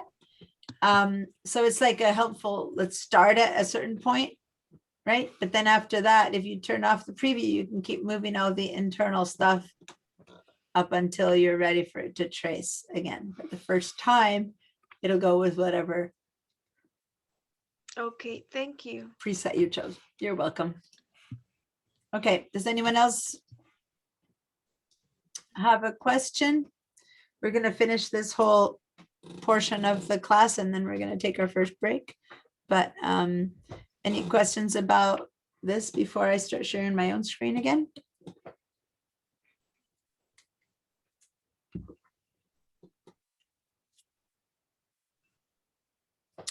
Nope, it looks like no questions, so I'll share my screen. Oh, did someone speak up? Or did you just say no? I just said no. You just said no. Okay, no, that's great. But it's just that the moment I was beginning to share, I heard a beep. Whoops, that might be a question. All right. So I haven't actually expanded mine yet. Okay. I'm gonna turn my preview off on mine here, and then I'm gonna add more colors because this one, I want it to still look like an illustration, but I want more colors than 6 because I want to see if maybe I can bring her lips back to being red. So I don't know what it would take. Let's see. I'm gonna go over here. Maybe 12 colors would do it. I don't know. I gotta test. I think that another place where you see a huge difference is in the gloves. So let me go look at the gloves. And this is a very fine mesh detail. And I can get it, the paths and the corners would make a huge difference. Like right now, it's somewhere in between, right? If I want these to be more circular, then I can have it have less corners, right? Depending if I wanted to have it much more angular, I could have it have more corners. If I want it to be much more accurate to the lace, I would go up high. The problem with more corners and more paths is I end up with many more anchors and paths. So over here right now it says 7,000 paths and 5,800 anchors. If I move this to high and high, you know what I did last time I did this? I did a screenshot. So I'm going to compare later a screenshot for you of these gloves. There you go. Now I'm going to go high and high. And I'm going to go with 12 colors just to try it. And I'm going to say, yeah, preview, or I can just say trace instead of turning on the preview. So it's going to trace again. And I'm going to keep an eye on these gloves now, just to really see the changes. It's harder. It's still going to do a good job with the face, but it sometimes can be more or less of the details would be seen in, you know, how jaggedy this little edge around her cheekbone is, or in this case, we have the lace gloves, which are a perfect example of before and after, so to say.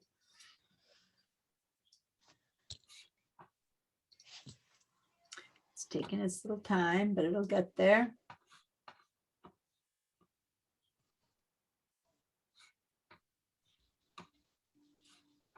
And look at that. I have many paths and many corners. So from up close, it might look worse, by the way, because it looks more jaggedy, but from afar, what it'll look is more realistic. And look, the gloves now are much more shapely to the shape. You know, lace is kind of, the edges of the lace are not straight and sharp. So it looks more like lace. And on top of that, it gains some color. I still don't seem to have enough color in it to get red lips though. Let me go down to Command minus a few times. But the gloves are now becoming much more almost photographic than they were before, more of an illustration. So I still have pure white. Before, when I only had a few colors, the shine on her arms didn't bother me, but now with more colors, that shine actually became a problem. It becomes pure white, and somehow the fact that the color is so different, I'm not liking this 12 color thing. Maybe let's go for 20 colors. I'll try one last time and then we'll expand with whatever choice it is that we have. And then we'll go in and manipulate it inside of Illustrator after Anna, break. I can only get like 16 colors. How do you get more colors? It's like 3, 6, and 16 or something like that. Well, I'm in the palette, in the custom limited palette. I had already chosen, hold on, because I'm in the middle of doing mine. So go up to your preset, and instead of choosing a limited palette of 3, then this here right now is giving me only a choice of 30 Oh, I colors see. because I wasn't a limited color palette. Okay, that's great. Thanks. Okay, I like it better. With 20 colors, I lost that weird white chunk of her front arms. You know how I had two big white strips here? So as you can see, it depends on each photograph. You need to play around until you get it to be as good as you can get it. So here it gives me only the option of 2 to 30 colors because I wasn't a limited, I had a limited color palette to start with. But if I give it the full tone, then I get 100 colors to choose from, right? And that limited palette came because I had set the preset of 6 colors to start with.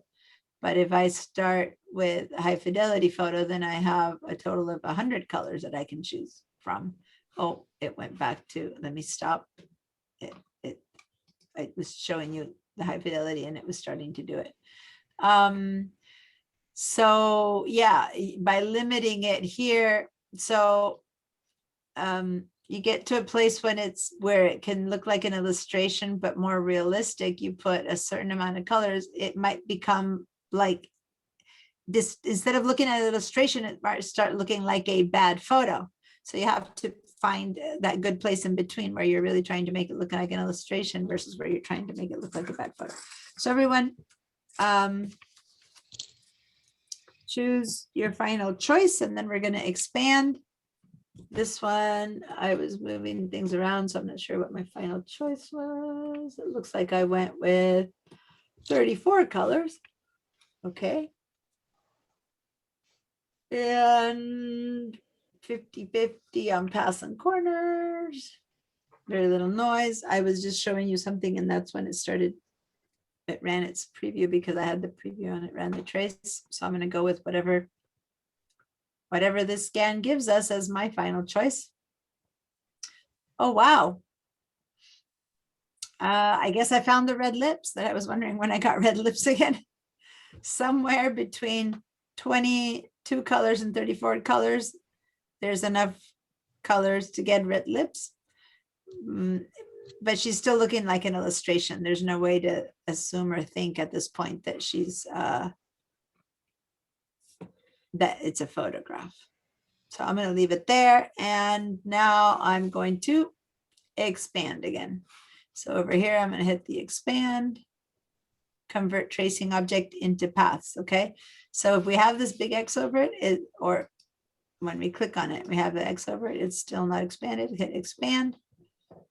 And there we go. Now we have, it's a bit more obvious in this image than in the butterfly. So now that we have one next to each other and they're both traced, we can start to figure out how to work with these as a vector image.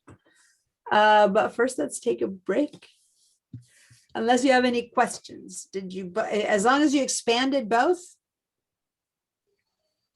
consider opening another page and bringing in a photo from your computer and try to trace it just to see how that looks. There's no questions. We're going to go on our first break.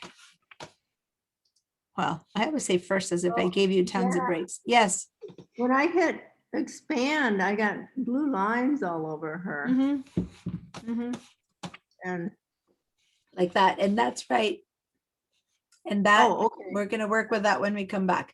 Those are the paths. Those are the paths and the anchors and stuff. But for now, I thought I'd made a mistake. Thanks. No, that is for the first time ever, your image, which was still in processing mode, now truly is a vector object. It is truly a vector object in Illustrator, and it is not able to be turned back into photos other with an undo.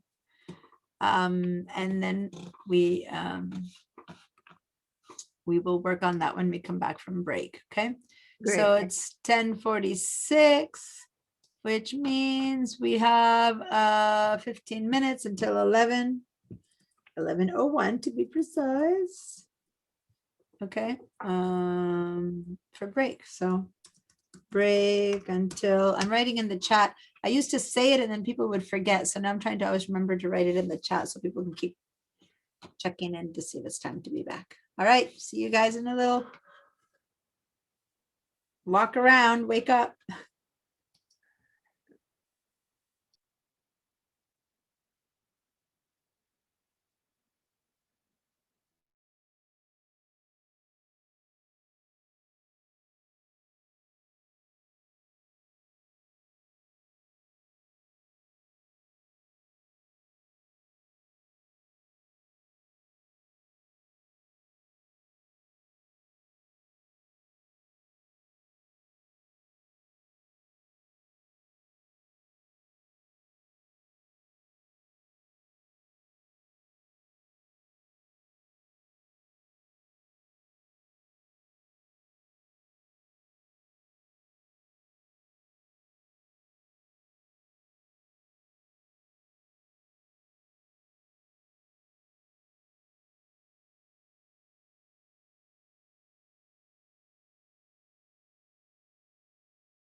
All right, is everyone back? Can I hear sounds of life? Can I see sounds of life? It is 11:02. Okay, a couple of yeses means at least the line is a hot line, a hot wire. What's it called? Yes, it is done. All right. Deanna? Yes, Neelan. Okay, great. It's working.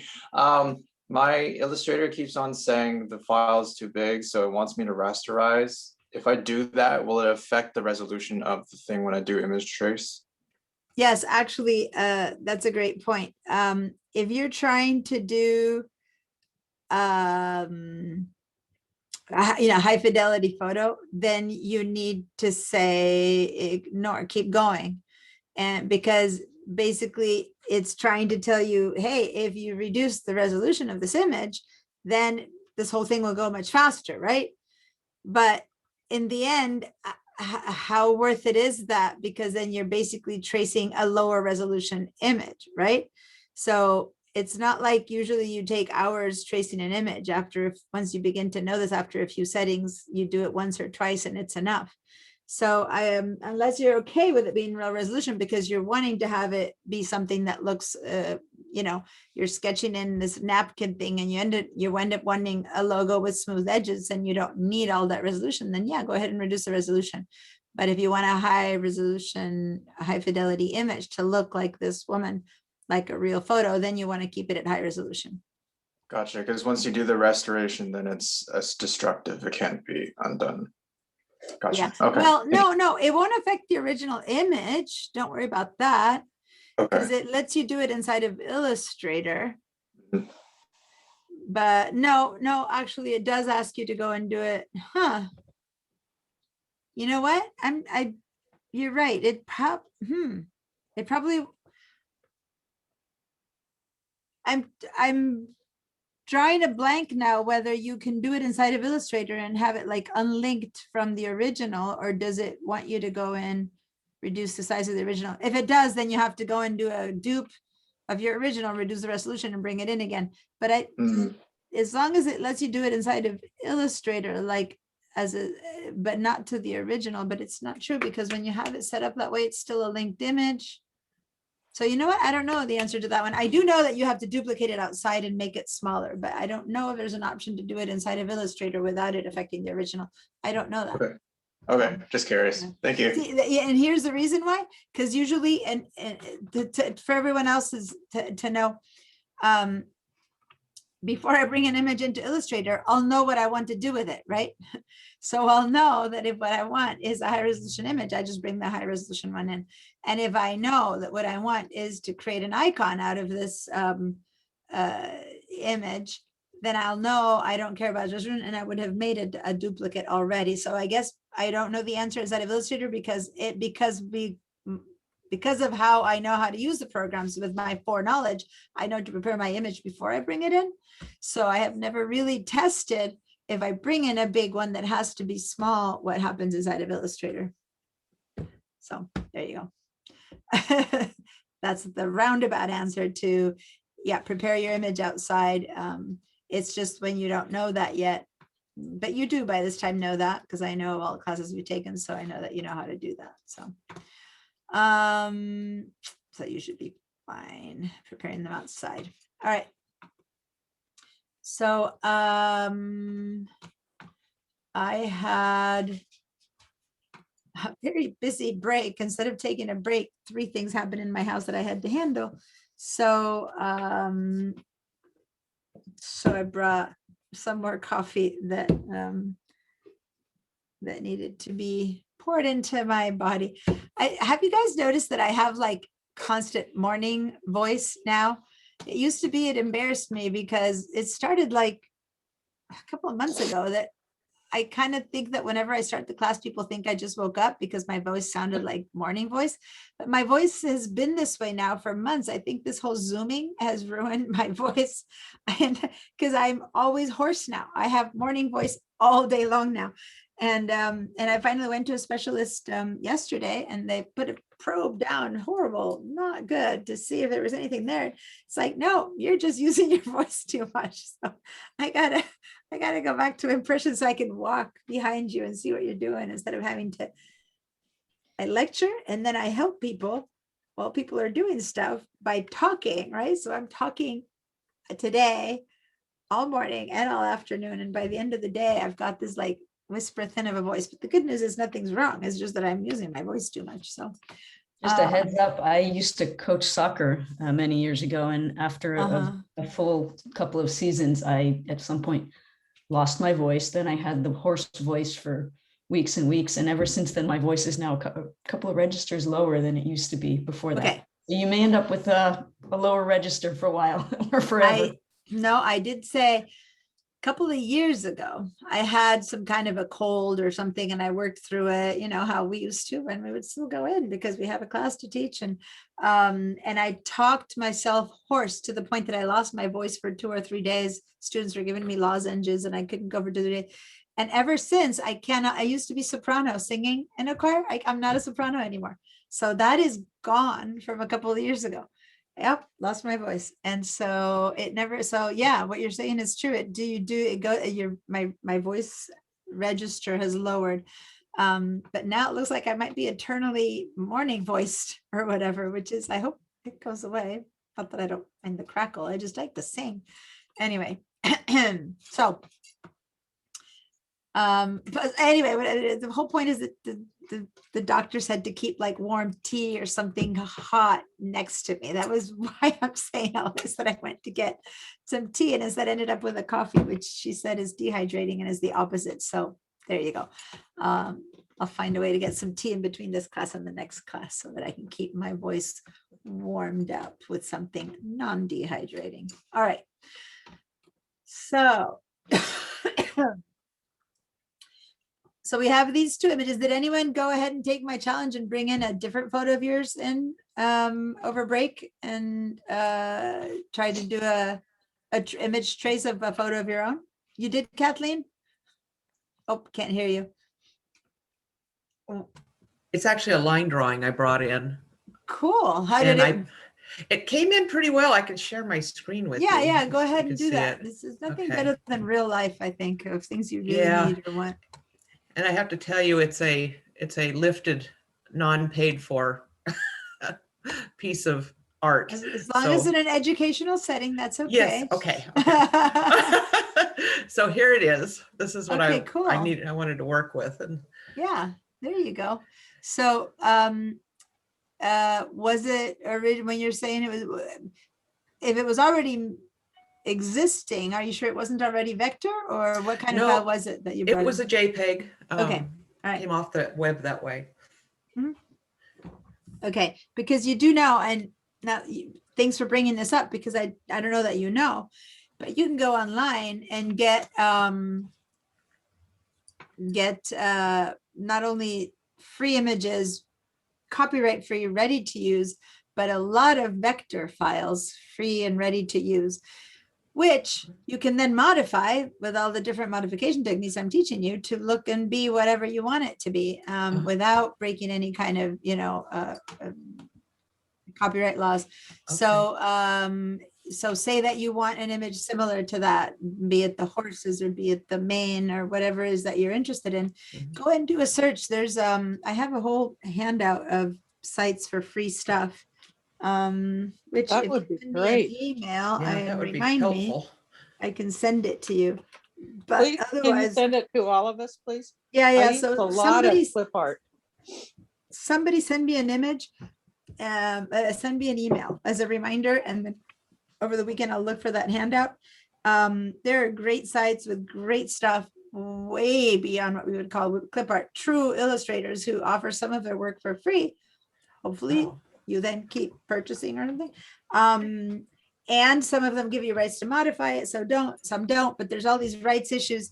And then, because even modifying someone's artwork, you're still riffing off of their artwork. And in a not so glorious naming, you're basically stealing their work because they're not getting paid for it.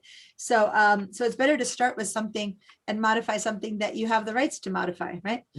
Anyway, but this is not to make you wrong. This is a great thing that you showed this, because I get to remind everyone about that, and I'll give you a lot of handouts that I use for when I teach my content class. Because for Illustrator, a lot of times, I personally am not an illustrator. Like, I wouldn't be able to draw those horses myself. I can modify them into another stuff, but I don't have that. That's not my main skill. So I do start with illustrations based that others have made, or I do this image trace a lot.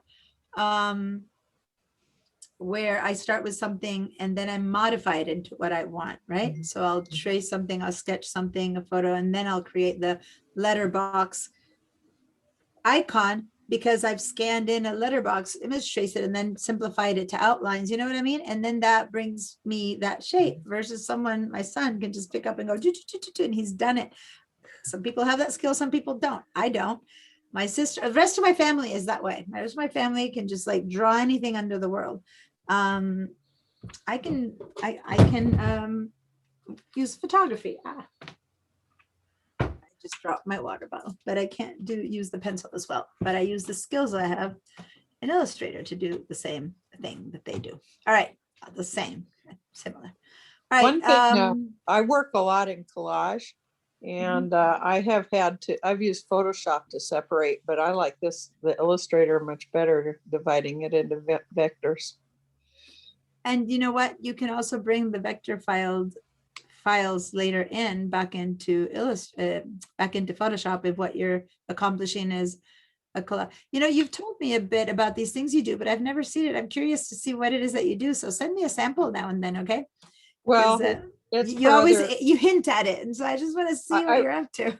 I do a lot of stuff for nonprofits as a volunteer, and I have for years. And so it's I don't do as much anymore, but I maintain a web page. And I was in a panic when this class first started, that I saw that we had an invasion on our website, and they suspended our website, and I'm quickly trying to figure out what.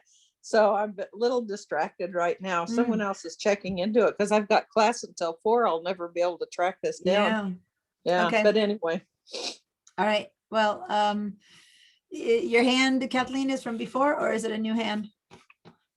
I can't hear you. I'll clear the feedback. Okay, guys. So now hopefully you've thought of things that you can bring in, or the reason I ask people to show me what they're doing, or Bonnie, if she's doing stuff, because it just triggers other people's mind into, oh, I can do it that way too. I didn't think of that. And then they'll do their own thing, but it helps see what people are up to. Okay. So here we have 2 traced documents. Okay. Now, how do you work individually with these traced files? Well, I mean, oh, thank you. all I need to do is hear Chris going, I recognize your voice now already. Thank you, Chris. Last summer, she was in all my web classes, and that's when it became like, oh, Chris is reminding me. And now I just have you in all these other classes. And when I don't, I swear I miss you. I go, where's Chris? All right. So we have 2 images that we've traced. Okay. One was a photo, one was a scan, but they were both pixel-based, raster-based images that got turned into vector. That's just to be really clear about what it is that we're doing. And then these raster images can be modified for better or for worse. So for example, the one that Kathleen showed us, the horse manes, for example, you could grab all those lines with what we've been learning and modify them, make them maybe fatter, thinner, smaller, bigger, add 3 more lines for more flowing manes, longer mane, you know, maybe you turn it into a different animal. You would probably not do so much modifying on something that you've tried to make look more realistic. I mean, what are you going to do? Here's the problem. You can't like grab these glasses and make smaller glasses, because then you have to invent cheek, right? So that's actually kind of beyond the possibility of doing that right. But you can grab this butterfly and modify it and make the edges be different, the colors be different, fills be different. So anyway, so there's a limit to what and how, but let me show you what I mean by modifying. So I'm going to click on this set, the photograph first, right? Where you see all these lines, because that's happening there too, but it's happening in a different way. It's a bit harder to show. And it came in as a grouped file. Remember the grouped files that we've had where you have, you try to move something and it all comes together because it's grouped, right? So it comes in as a grouped set. And so if you want to ungroup it, you have to go to Object Ungroup or do Shift Control G. Now it's still together. So remember, you need to click away. But this time, if you go click again, you discover that now you can grab the chunk of hair and move it out. Or in this case, this cheek thing that she had there, and suddenly her face looks flatter, right? But each little bit and piece that I have here now is in a way, there we go. I took this little line of dark from her cheek and I left a hole. So what's happening is that wherever you move something out of the way, you've just got white underneath. Okay, so it's not necessarily a solution. Sometimes you might have a little bit of other red. So it's not like you can modify this too much. At most, you might say, well, I didn't want that little bit of highlight that's pink. Get rid of it and then somehow put in a red in the middle to have it have less highlights. But this is not typical. You can do it, but I just don't think it's really ever done this way. Maybe you don't want these highlights. Well, if you want to get rid of these two big highlights, then you'd have to expand the black and then it would look like glasses that have no reflection on them or something like that. So you could do minor modifications. For the most part, all I wanted to teach you is how you ungroup, you click away, and then you can go back and select, and then you basically have parts and pieces. Now, in this case, this highlight did not leave a hole underneath, and it left just a lighter tone underneath, and I would go to that lighter tone to move out before I get to the white of the background. So depending on how it got built and what scan you did and how many colors you did, whether it works one way or another. So it's harder to say, for example, grab this whole, all these circles and get rid of them. But what I can do is maybe select all the different parts of the circles. So I'm gonna go back here and select maybe with the dark gray and then hold on shift and the second gray, and maybe if they are selectable, if I didn't get too much going on and I can select enough of them, maybe I can get all of these to be one tone of green, for example, right? So maybe I can make them all be green. Now, obviously I didn't select everything, but the problem with that is that you don't really know until you get really close how many bits and pieces are really making up this image. And so we have to, now if I do this and select all these little bits and pieces, what I'm doing is I'm making a flat green, right? So a flat green won't really represent all the 7 tones of gray that went in here to make that look like it had, and I'm just purposely trying to find all the bits to make one big flat green to say that this, okay, there we go. Now I'm going to back up.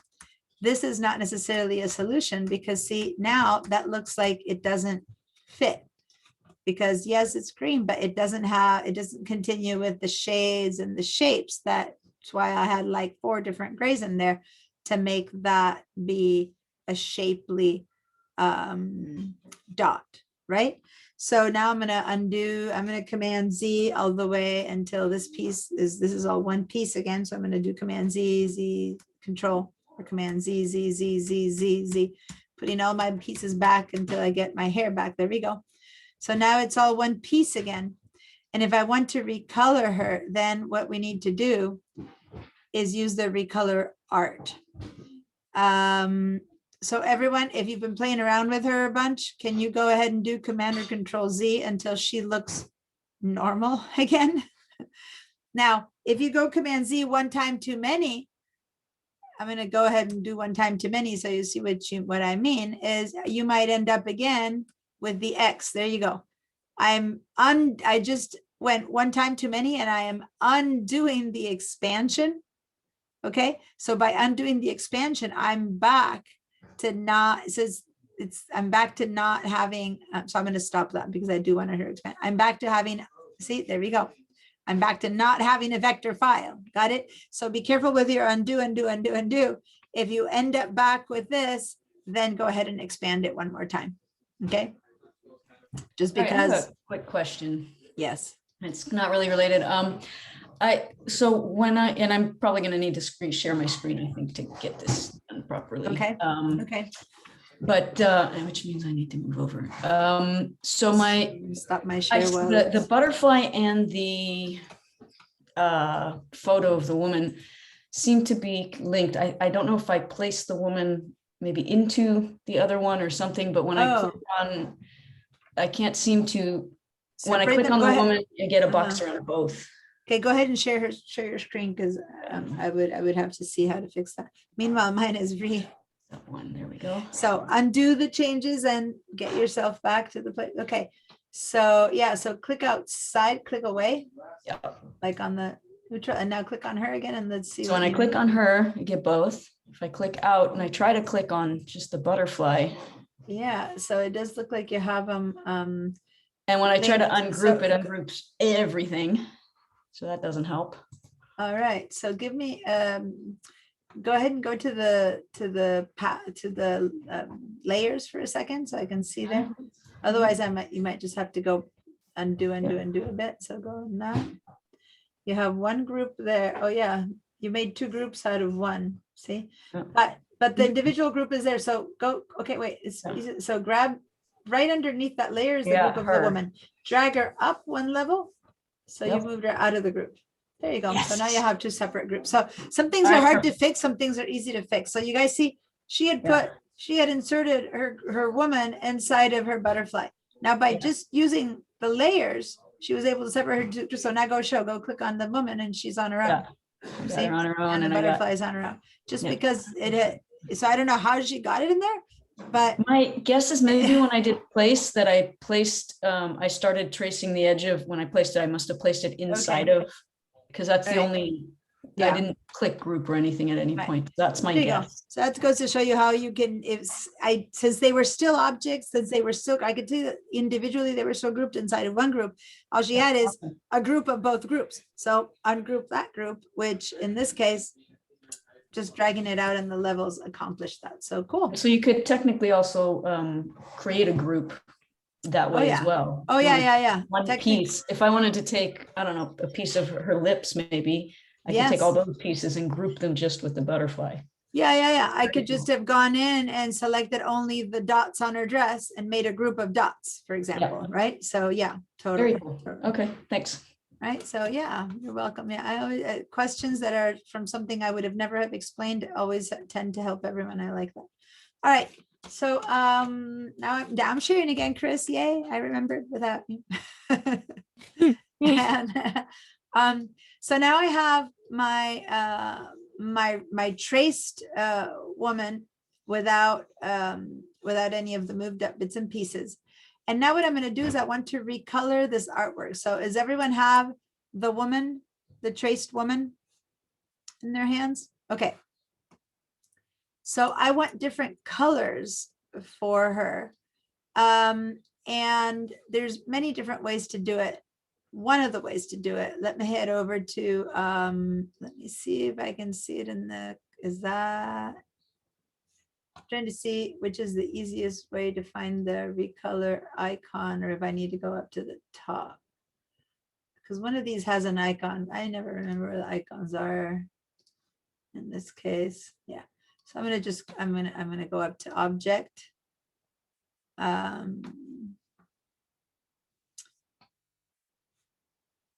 Edit recolor. Edit colors, recolor artwork. Okay, I'm gonna just sit there for a bit until everyone finds it. So it's under edit, edit colors, recolor artwork. And I know there's an icon somewhere, but I can't seem to find the icon right now. So when in doubt, go to the menus, right? So edit, edit colors, recolor artwork, and I'm gonna click on it now. Okay. And I'm trying to, oh, I'm crashing.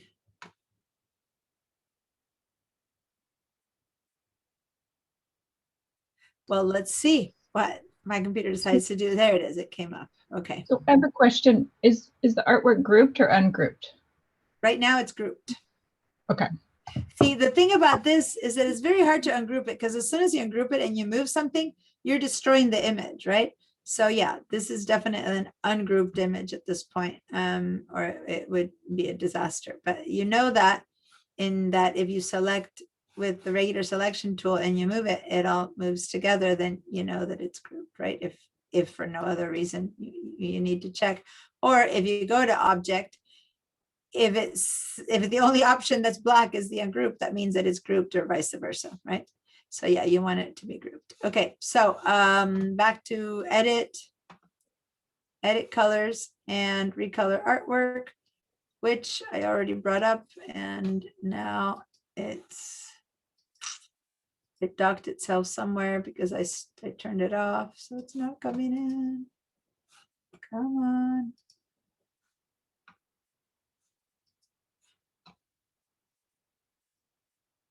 Oh, wow. It seems to be using a lot of my computer's processing power to do the recolor artwork. So let's bring it up again, and I won't close it off this time. Okay, here it is. So does everyone have this window up? No, teacher, I try to, well, I select the recolor. Uh-huh. The computer starts like not responding, and then when like returns to normal, I didn't show me nothing, and I'm trying to select the Yeah, you know what, it's very color, it's very, do this, watch this little bit, and then when you're not on Zoom and you don't have your other, because you right now you now have two things online and stuff like that, do this piece afterwards when you're not on Zoom and you only have one element online. If you guys are at home and are having a bad connection, you can even turn off your phone, like turn off anything that's using Wi-Fi except for the one Chromebook that you're working on, you know what I mean? And then try it, because recolor artwork needs a lot of Wi-Fi right now. And it's probably, I mean, I've not even had problems and it's going black on me. So I'll show this rather quickly then. And then you guys can play around with it when you're not on Zoom, if it's giving you the issues that it's giving me. What's that? Now it's showing up, but it takes a while, but it's going to be slow anyway. thank you. So watch for a minute, you guys, and then let me just demonstrate it a little bit, and then you can play with it for a bit. But so I showed you how hard it would have been to try to hand replace these colors. Maybe it wouldn't have been hard to select all the reds and make her lipstick green, or yikes, maybe a deeper tone of red or something. But when you're really trying to do more, this recolor artwork is really powerful. First of all, notice that each one of these little dots here is each one of the colors that exist, right?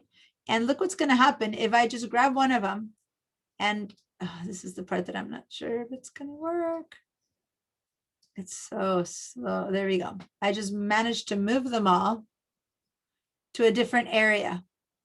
And so all the colors that used to be reds moved to greens and yellows to whatever. So they all moved together. See? So you don't know at this point if it's going to work or not. By doing it this way, you're moving the whole spectrum. So I'm going to drag it over into the greens and blues now. And so she's turning into a greenish and bluish, even though black and whites don't change. Okay. So this is, looks a little bit weird on a person, but this is an awesome tool when you're doing it on a piece of art, say, and I don't know how much my computer's power is going to admit, but say that you're changing an art piece like this one,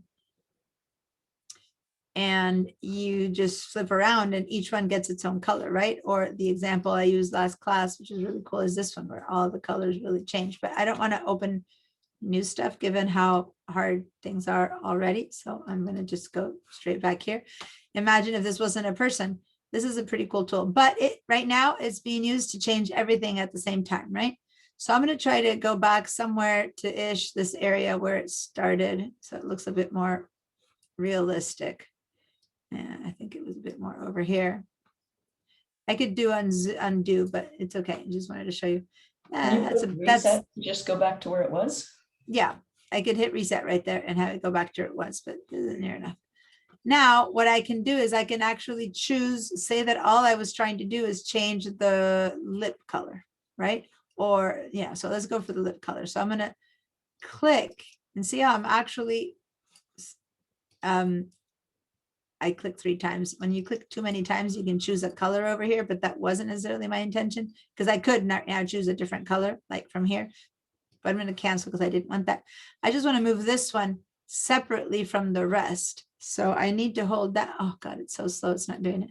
I need to click on it individually. Then I can drag it on its own. So I'm going to drag it over. It's not doing it. Let me reset it. Because I'm doing the shortcuts for the PC instead of shortcuts for the Mac. Okay.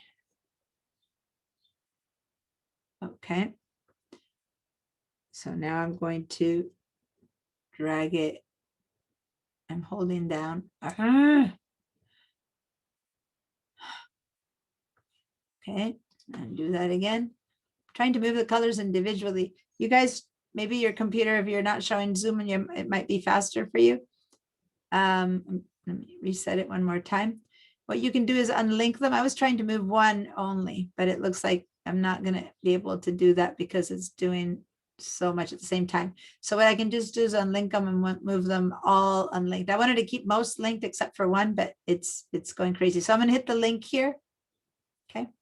So that now I can just grab one color and move it over and just make that tone of, see how one piece of her lips is now going blue. Okay, I'm going to give her some obnoxious color. So it's very clear that, she's going to have green lips. So it's completely unrealistic.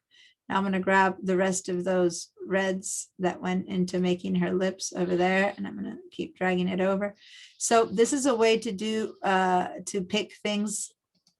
I'm going to grab the other one, move it over. So basically, one by one, I could be choosing, when you want to do individual colors like that, there's a slightly better way, but I'm just showing you one way, which is possible to individually choose. By the time I'm done choosing all the reds, just taking a while because it's lagging so much. But by the time I'm done, I can change all of her lip red colors, which is taking forever. But anyway, you get the point, right? Here. Hopefully at home, you're able to do it a bit faster than me. Anyway, you could also click and move 3 at a time, like move all your green ones at a time or something like that. But right now I'm not even, like, with a shift, click on, choose 2 different colors. Choose this color and that one and move it over. Anyway, so by the time I'm done moving all these reds, her lips will be green.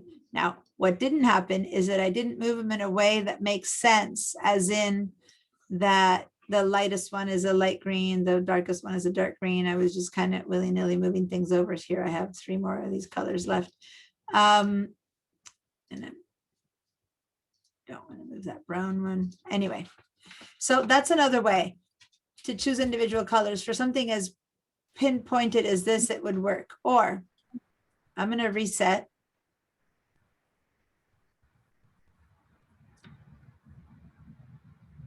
It's taking a long time to reset. Brianna, I can't find that color tool. Sorry, my Wi-Fi is not great right now. Yeah, maybe we should be doing, this has millions of colors and it's a harder example.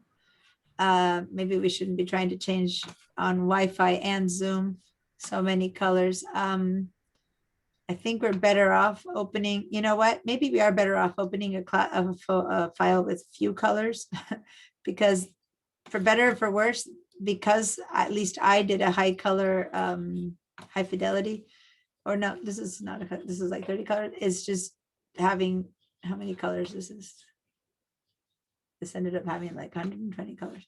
It's too slow. So go back to Bridge, just so you can learn this tool. And let's open this one that says Big Art so far. That's an Illustrator file. There's nothing to place. And then I'll show you the tool. Dot, because it's say okay to the color settings. Okay. And I have a feeling that it should work much better here, although we do still have the other file open, but let's give this one a try. So dot, go up to edit colors.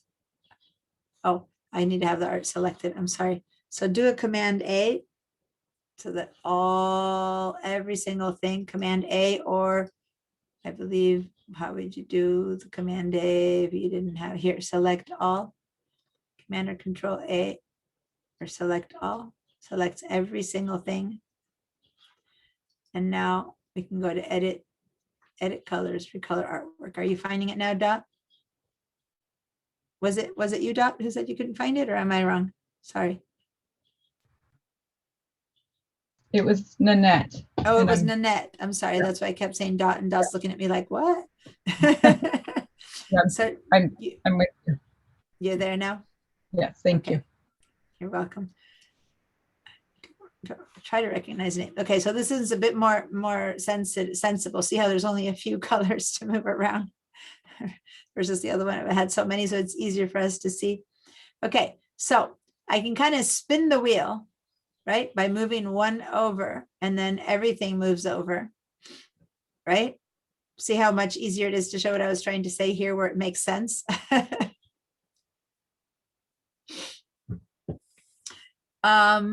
And everything goes in what it's considered harmony. So this is called harmony, like it's looking for colors that are harmonious according to whatever rules or laws it has.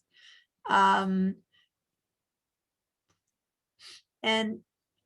the rules or laws are something that I can choose. I can have it choose based on different kinds of colors. But right now I'm just going with making it all shift at the same time, at the same place, right? Like within the same relationship to each other. Now, sometimes this works. Sometimes this does not work. Let me show you what other kind of stuff we can do. We can grab one of these and drag it inwards. And it's the same color. Let me see where we need to find it first. Hold on, Control Z, Control Z. I'm going with, let's go with the greens. Okay, so I'm going to move the greens in. Look at the dark green first. As I move it outwards, it becomes more saturated. And as I move it inwards, it becomes less saturated. So it's approaching black. Okay, so it's getting lighter. So if you want a lot of pastel-ish, grayish greens, you can just kind of bring them in. So see how, look at how all my colors kind of lack color now. See how they went muted greens? Does that make sense? So you can move them in and out for more or less saturation. So now I've got them all so near the white that they're basically grays with a tad of green in them. I'm going to go ahead and Control Z, Z, Z a few times to get those greens to be back to the colors they were. So I'm showing you that it's not only changing colors, but you can also change their saturation. All right, so that's one way of doing it. Then I can decide to change one color in particular. Like I can say that I want the, let me go back to where they were originally color picker, this bright red. Say that I want the bright red, which is this one here, right? I want it to actually change to a different tone. I can change it from here, double clicking and making it be a bright pink. Ugh, right? So now there we go. It became a bright pink. So I can choose the color that I want to change it to. Or I can go down here and I can say I want all my deep greens. And so I can go over here and choose my deep green.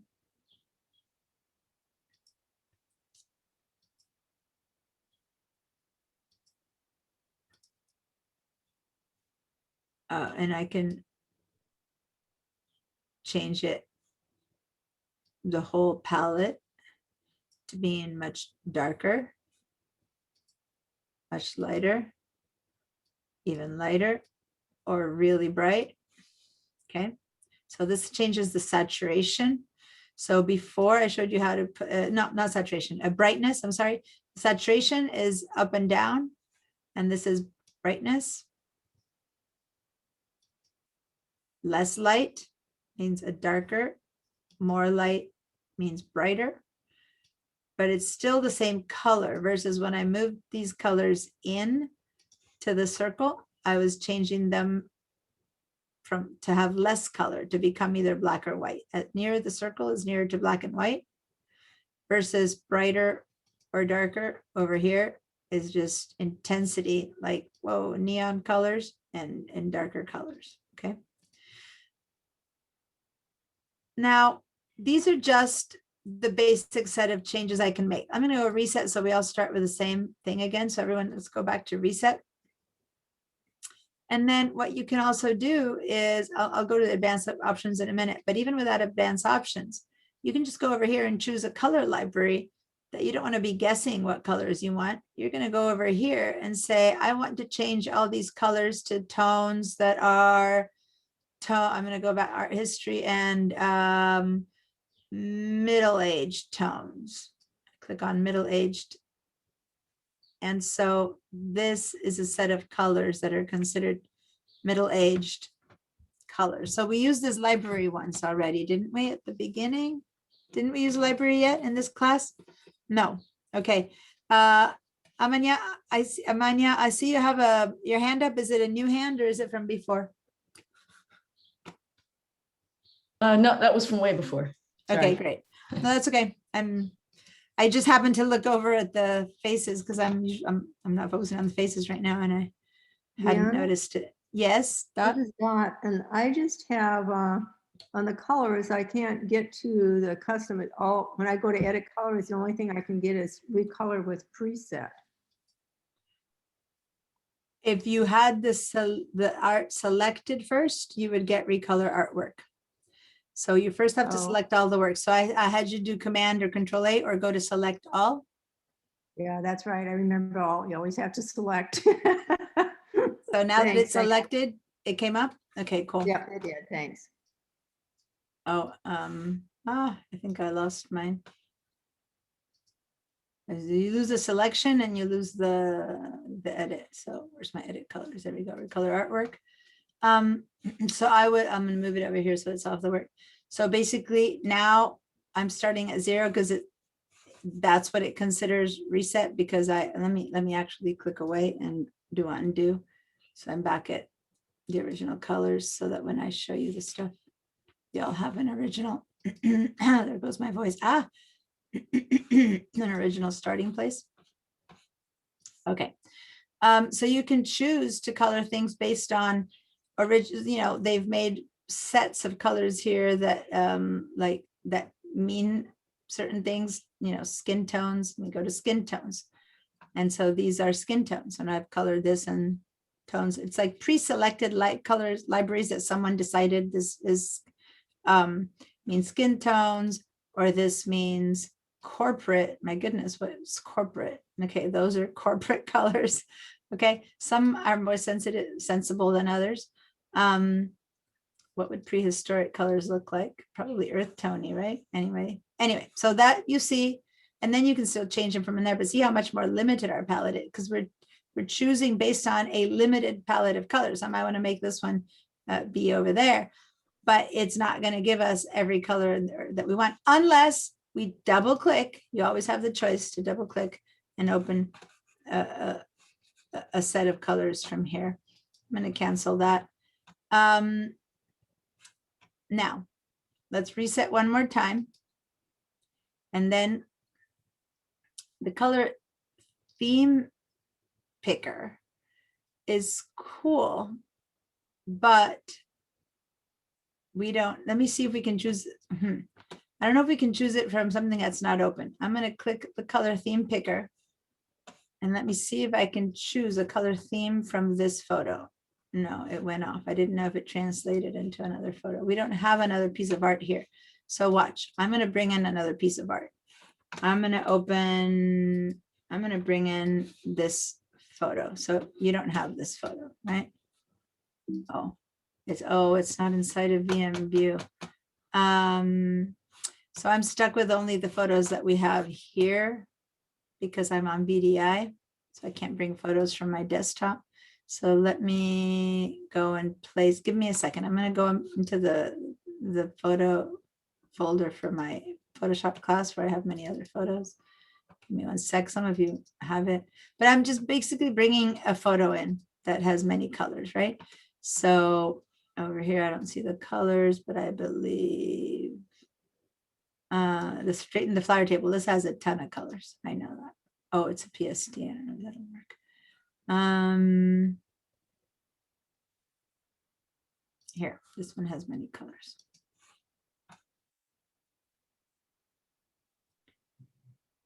Wow, I'm getting the issue of what's valid or not valid now. I don't want to reset all my files. I'm just trying to bring in a photo. So what I'm going to do is I'm just going to bring in this work. Okay. I'm going to go in there and I'm going to click it here and paste it in here. Oh, I forget that I'm on a PC. I keep doing the hardest part in teaching in VDI is that I'm a Mac user and that I have to go in here and use the PC shortcuts, and my brain thinks Mac, you know. So, okay. So I brought in this photo here. So I have these colors here. And so now I'm going to select my artwork again here for a second. So this is not really that important, but it is when you have a good photo nearby. So you can go to, I'm going to go to color theme picker, and then I can just drag over a different set of colors, and it's going to pick those colors as a sample, and it's using that.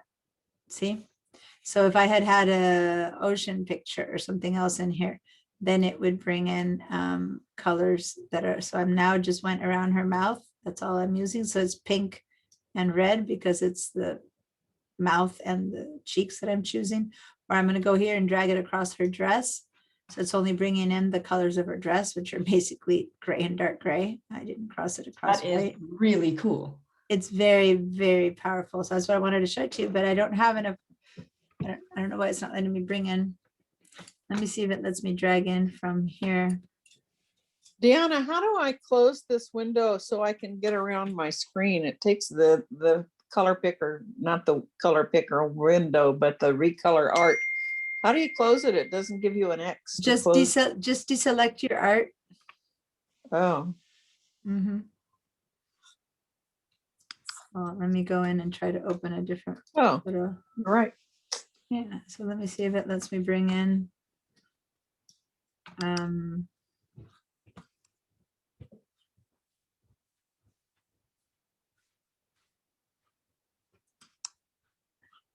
You in class? what? Yeah. You tape measure? Hmm? Tape measure? Lost them all. No. Let me see if it lets me drag this one in. Or is it still having issues?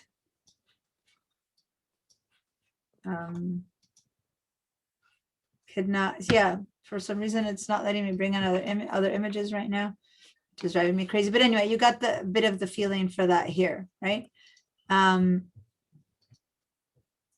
can bring in more art from the Illustrator files.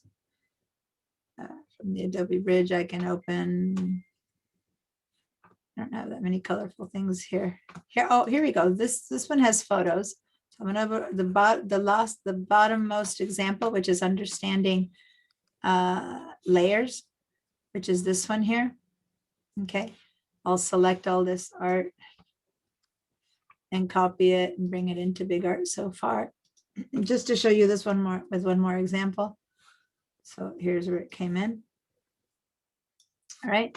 Okay, so now I'm going to select all my art again and recolor, edit colors, recolor artwork. Right. And so now what I'm going to do is I'm going to choose that color theme picker. this is in the way. And I'm going to drag it across this, and I'm going to add a bit of yellow in there too. And just drag it across the whole thing. It's not picking up the yellow. Oh, because it's not.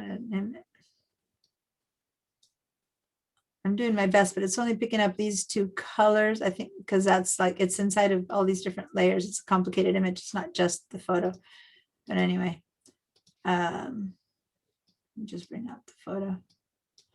That's the only part that it's considering, because this is the photo. So really there's not that many colors in it either. So maybe if I put these two together, I'm just limited to how many colors I can show you because I don't have colored photos. And that is an example. That's an example of me. I was getting rid of all the stuff that I'd used the last few classes to find some new images. And I forgot to get something colorful to demonstrate the color picker. So I'm gonna drag it across all of this though. Time to I get all of can this. share my screen if you want. I just use you the have- colors. Yeah, Yeah. I'll share my screen for a second. I Okay. think All this right, will so be let me fun. stop my share. Go ahead and share yours. You picked up something fun. Cool. Yeah, I think so. So I Great. had actually taken this Oh, image great. Mhm. onto an artboard together with the other ones, and I actually used these colors to Okay. color this the woman. Okay, perfect, perfect. And you could also grab these colors from the beach to color, you know, maybe the butterfly, or to color, in this yeah. case, well, the butterfly is different because you'll see it's one piece, but to color your flowers. So yeah, cool. Very Yeah, so cool. I use these ones to color that. the lady. Awesome. Thank you for How do I- sharing. Yep. All right. So this is the color picker is very powerful. And one thing that Adobe has is that when you're part of these, I'm going to click away, you know, the question how to get rid of it. Just don't select your art and it all goes away. I'm going to Command Z my way out of this until I get back to my original color. There we go. So one way to use your phone when you're part of the Creative Cloud, there's all these apps that you can download that they don't even advertise so much, but there's all these apps you can download. I have my phone here, and I'm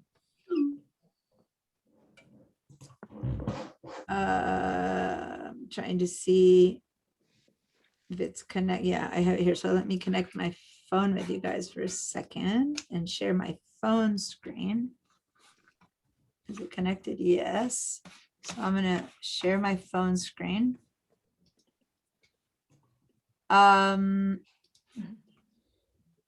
Okay, so this is my phone now. And as you can see, I have here an Adobe. I made a folder with a lot of different Adobe stuff. There's like, and this is only like a quarter of what you can download. It's crazy.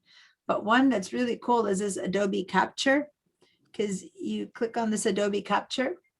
And oh, I might not be signed in because I just reset my phone. Let's see, maybe.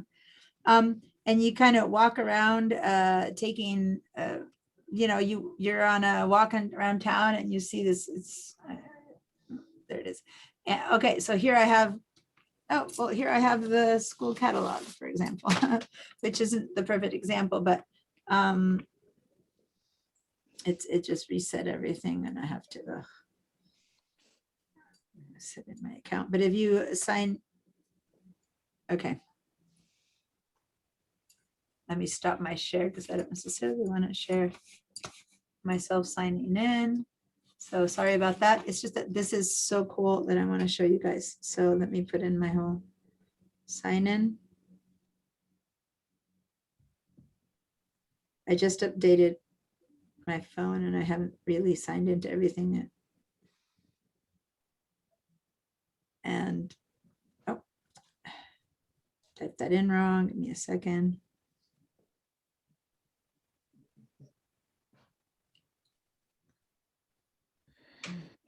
All right. So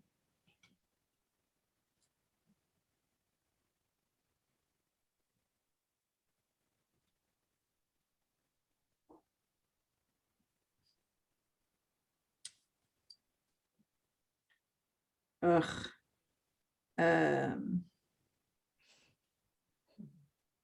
We had someone, anyway, we had a data leak and we had to change all of our passwords. And so now I'm always having to remember what's my new password. Okay, good. I can share now. I had to change a lot of our passwords and I was typing in the old password. Okay, so do you see my phone now? So here's the, I'm looking at the school catalog right now, the class schedule. And you see how in the middle, I'm getting like this weird little ball there, right? But that's a sample of colors that it's taking. Now I have, for example, here's a different thing that I'm pointing to, which is a little pattern. So the phone is trying to take an idea of the color spectrum that I'm showing it, right? Or I don't know, here I have an apple. So I'm going to put an apple and these two things. So see how it's picking up samples? Like if I put my hand in there, it's also choosing pink. So once I have a set of colors that I want it to use, I click this button here, right? And I've made a sampling of colors, right? That it can then, you can use and you can save into your cloud account. Now, again, in my VDI, I won't be able to show you this, but for those of you who have a cloud account, you can use this and save it, for example, as a color theme or a series of so I'm going to turn this off right now, but you can go around town and be choosing, here, I guess a set of colors. You can choose a palette of, blue, white, and brown. Love that combination. Go to visit someone's house and you love the colors on their couch, whatever. See colors of nature that you like and just snap and create color themes. Let me disconnect this, that you then bring into your art. You know what I mean? Like as if you could take a swab of paint from the paint store, or you go to, a patch from the fabric samples place. You can go with your phone and take samples of real life colors that you see around, save them, and then they show up in your iCloud library and you can say, okay, apply the colors of, Aunt Polly's couch to this art. You know what I mean?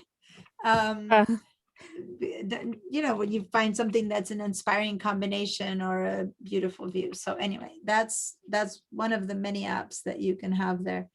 That's really cool. So anyway, go play around, those of you who do have an iCloud account, with those extra things that that work. Okay. Cool. All right.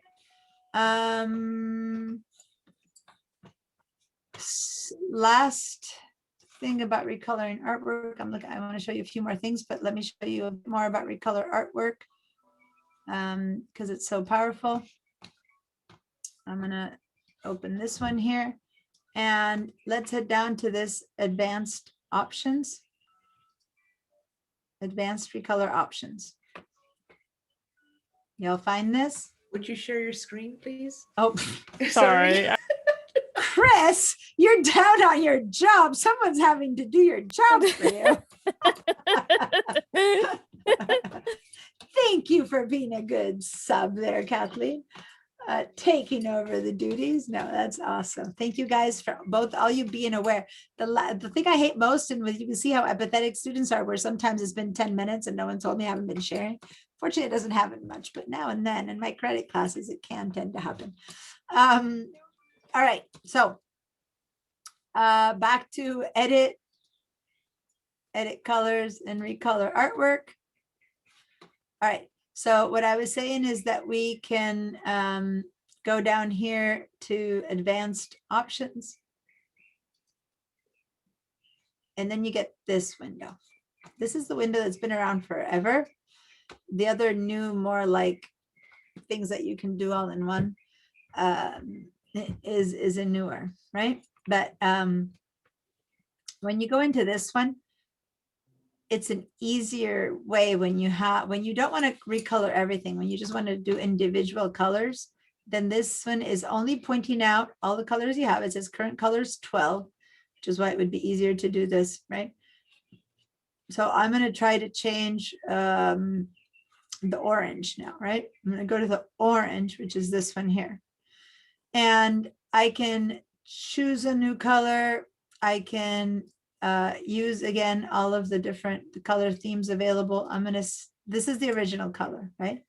So I can go over here and I can click on this little arrow that shows up next to it. And there's choices. If I scroll down here of tints and shades of the same color, if that's what I'm trying to do, or I can completely change it, right? So if I double click, then I go in and I say that I wanted to make it blue. So all my orange now is going to turn into this blue, and I'll say okay.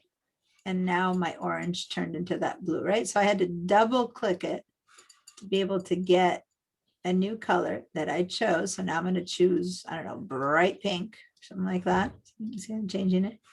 And I'm saying, okay. So now specifically, everything that used to be orange is now that bright pink.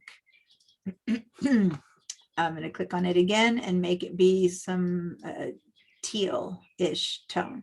I'm going to go for bright teal so you can really see it. Okay.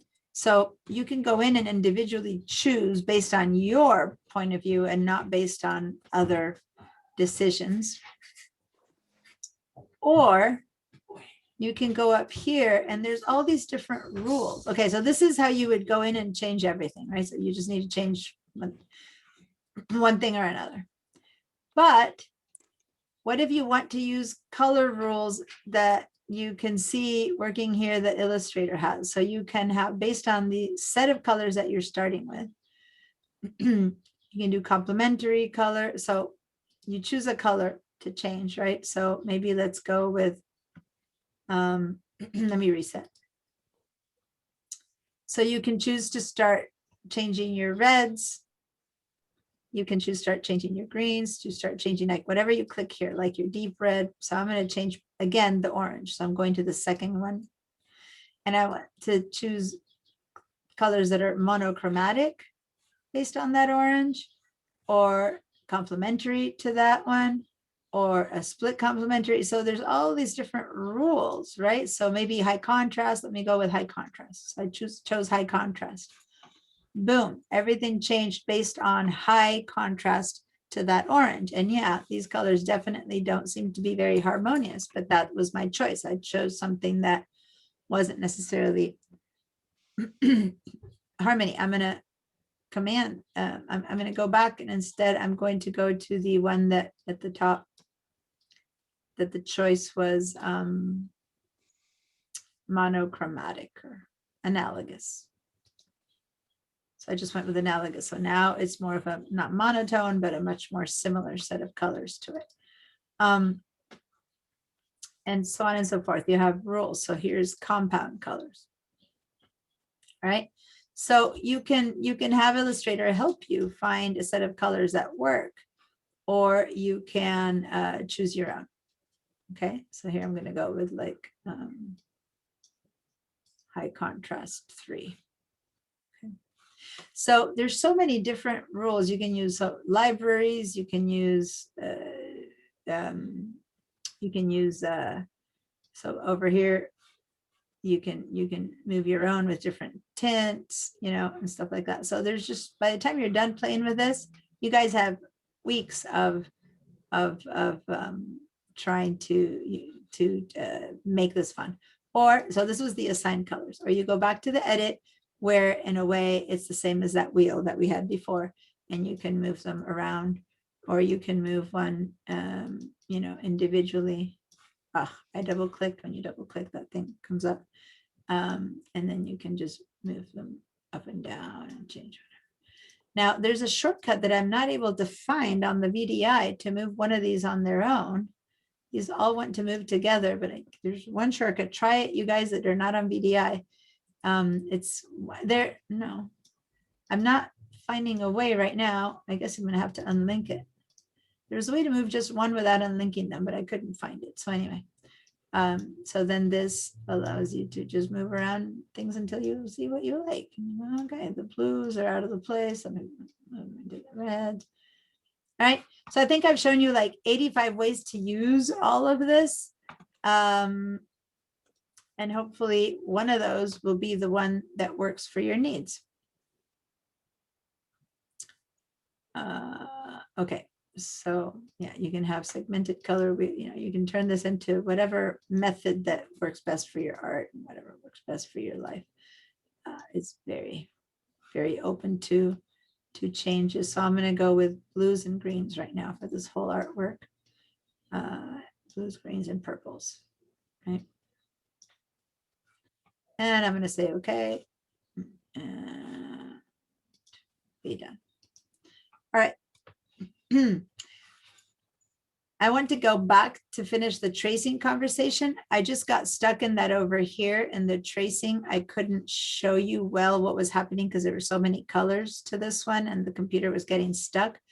But the original intent of today's lesson, and now I want to finish up here, was to complete the whole tracing and coloring conversation. So let's for now, because it was slowing down so much, get rid of this one and just stay with the butterfly, okay? Or maybe you guys, if you're not slowing down, then make a new page and move this one to another place. So for those of you who are not slowing down, go make a new artboard, right? And then I'm going to go Control minus so you see what I'm doing. I can just move this woman and move it to the other. I went too small, but move it to the other page. But since I'm slowing down so much, I'm gonna actually get rid of her. You know what I mean? Because VDI, we're pushing the limits. But those of you who are not pushing the limits, go ahead and move her to another page. What I want is the blank page for the butterfly here. Okay. And I'm going to actually close my other files that I opened up. Big art so far, just closing without saving. You guys can keep them open, but I'm trying to limit the stress on the system here. So I'm closing everything else out and getting rid of all the many colors. Trying to prioritize the computer working. Now, we haven't saved this yet. This is a new file we had created. So let's create its file. Let's save it. Save as. I'm going to head over to Google Drive, my drive, Illustrator, Spring 2. And we're going to call this one Butterfly Traced or something like that. Say save.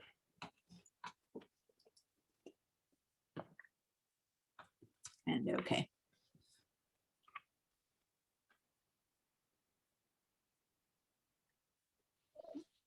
All right, everyone there.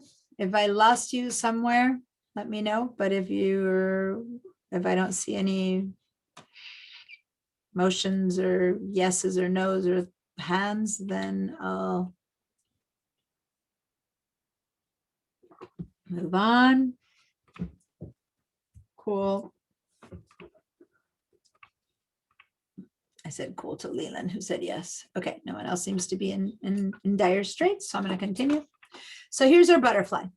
Now, the difference with the butterfly and the woman is that because we brought it in this time, we brought it in with white. I don't know if you remember, we brought it in with white. And the way to see that is that if I want to, I'm just trying to, I'm having a moment here where I haven't shown you isolation mode yet, have I? Anyone here recognize the word isolation mode who hasn't been in a class before? No. Okay, so let's do this. Just trust me on this one. I'll teach isolation mode later, but just trust me. Go to this top corner, like right above where the butterfly ends, but still inside of this, and double click and double click and double click a few times, like 3 double clicks, 4 double clicks. See how everything went kind of gray and things are a bit weird? This is called isolation mode. I won't teach you the details of isolation mode right now. Just trust me, double click a bunch of times until you see this kind of blue line there. Once you get to that, what you've done, I'm just going to tell you what you've done. I'll teach you more about isolation mode later, is you've isolated the white area and see how it's filled with white from the rest. So if you were to now click and fill that with pink, then you have painted that which was the background, which we thought was nothing. It truly was a white thing. Because when we scanned it or traced it, we did not ignore white. So we brought the white in as an object. Mine That doesn't seem to didn't be work doing for me. That Yeah, didn't work yeah. for me. Okay, it's possible that you did say ignore white and that you have nothing there when you traced it. Oh, maybe. So me if behind it.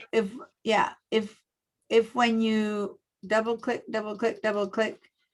there's nothing there. Like show me here. Let me show you, share your screen. Remember when I said ignoring white or not ignoring white was a different result? Go ahead and okay.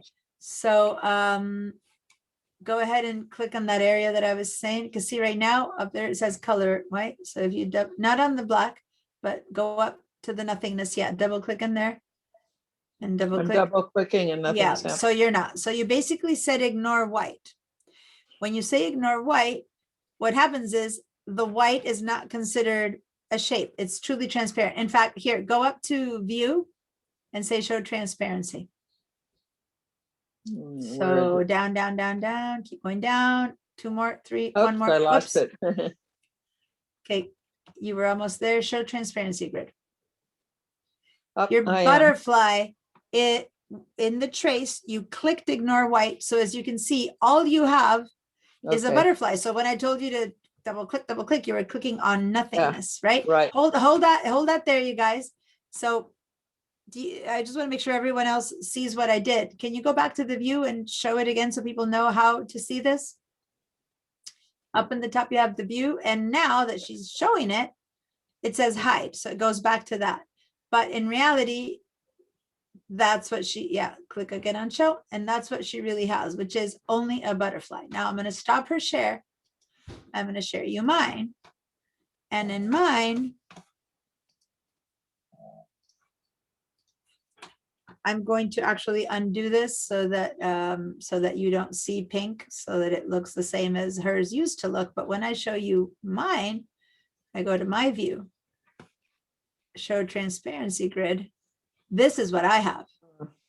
I have black and white. That was part of my trace. Okay. And the only difference, and let me just really quickly do this for you guys. I'm going to place the butterfly again.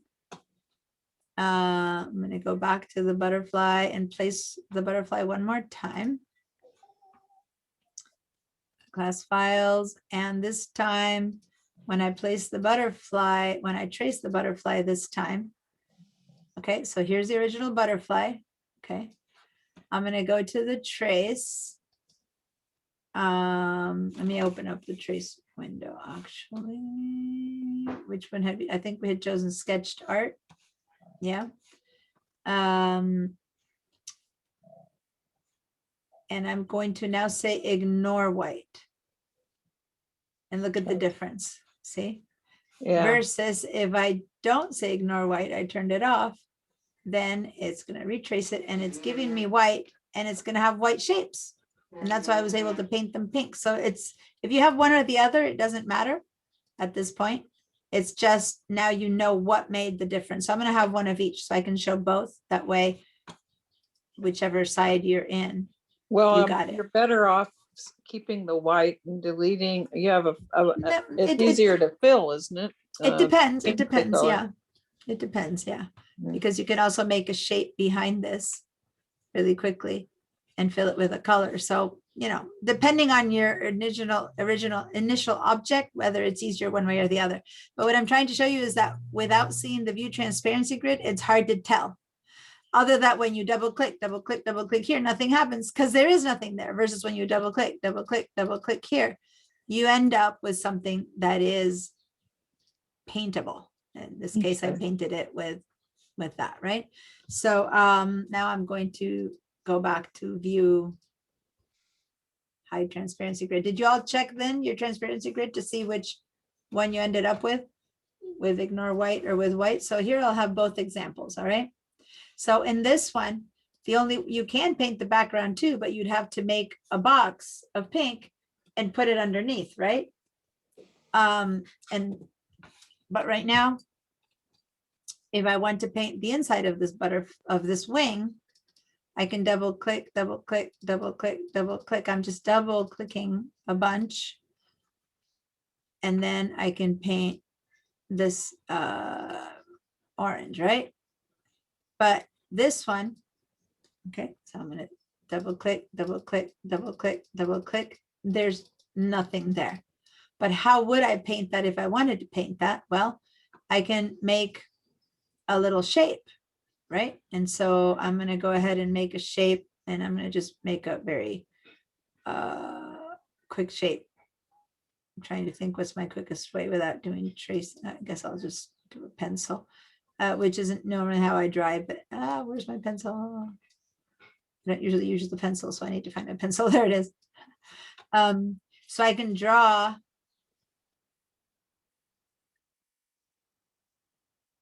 or is the pencil going to get, no, the pencil's going to give me only a stroke. Hold on, this is why I don't usually use the pencil. I told you guys I'm not much of a drawer. I always use shapes. I always make shapes, right? So hold on, I don't want to spend too much time doing tools that I haven't shown you yet, but I'm just going to really quickly create very quickly a shape to replace that which I'm talking about, and I'm going to move it. So without too much heartache, I was able to do the same thing. You know what I'm trying to say? So it all depends on what your final goal. If your final goal is going to be to paint all of the butterfly, then or not, you choose one way or another. So you can do the same thing either way. Quick question. Yes. So I have more experience with Photoshop. In Photoshop, you can use the magic wand tool to select all the transparent area and then color it. Yeah. Is that something you can do here too? Yeah. So here there's a magic wand as well.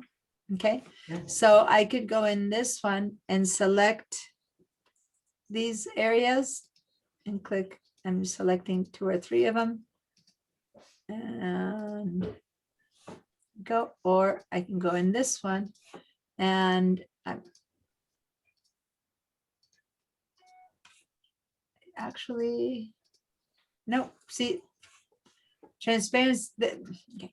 What you would have to do is create a shape underneath, which again, I'm just gonna really abruptly create. So there's no way to, like in Photoshop, it would be yeah, you have no, to create a layer from background. So there's no such thing because here. there's never nothing in Photoshop, Right? but there is such a thing as nothing in Illustrator. in Okay. Illustrator, right? Okay. And so Right. you need to create that shape, which isn't hard to create, and then put it underneath and then fill it in. But see, I haven't really shown you that part where you create the shapes yet, so I'm kind of trying not to No, but that's a really cool, a good distinction to know that there actually is nothing. And that you can Illustrator, and when it's nothing, you cannot create something out of that nothing. Yeah, you can't. So now I very abruptly created a shape that needs to be modified, but they can be put in there. I didn't actually create enough paths on it, but anyway, you know what I mean. I was just trying to do it really quickly, but there you go. So so you are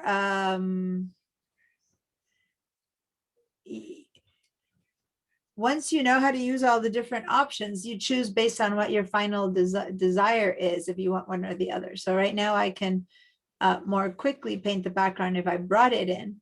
But what if I didn't want this white? Well, then it's fine because I can just select all the background white and get rid of it, right? So I can just delete the background white, but leave the background of the butterflies.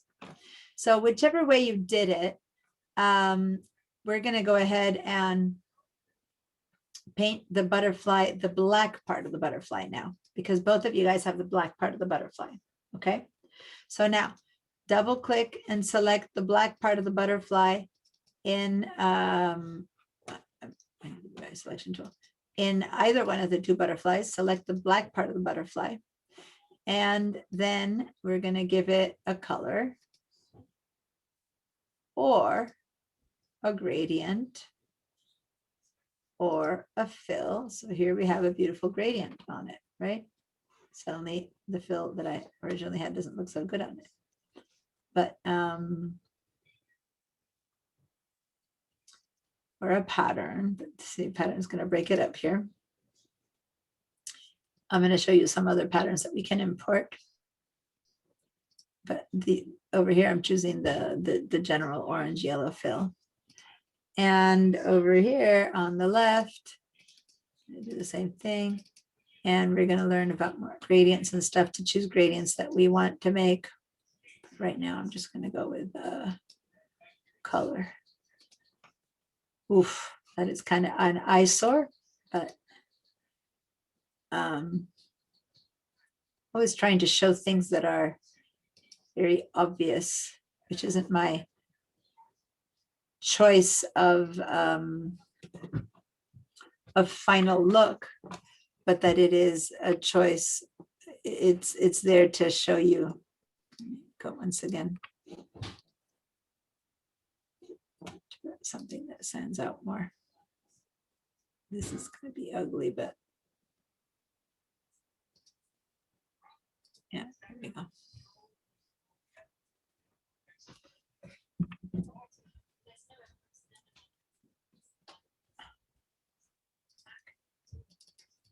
Trying to choose a color. I'm going to just go for blue, something that purple blue, something that stands out, because otherwise it's not standing out against the other background that I chose. Okay, so now it stands out at least. So it's not probably what I would choose to do as a beautiful thing, but all right. So I'm going to get rid of that blue background just so I can move things around right now more easily, because those who don't have it, don't have it, and those who do, do. And I want to get rid of the background for those who have it. Okay, so we're going to get rid of it by double clicking, double clicking, double clicking until it's the last thing selected, and then hit delete. Oh, it's a compound shape.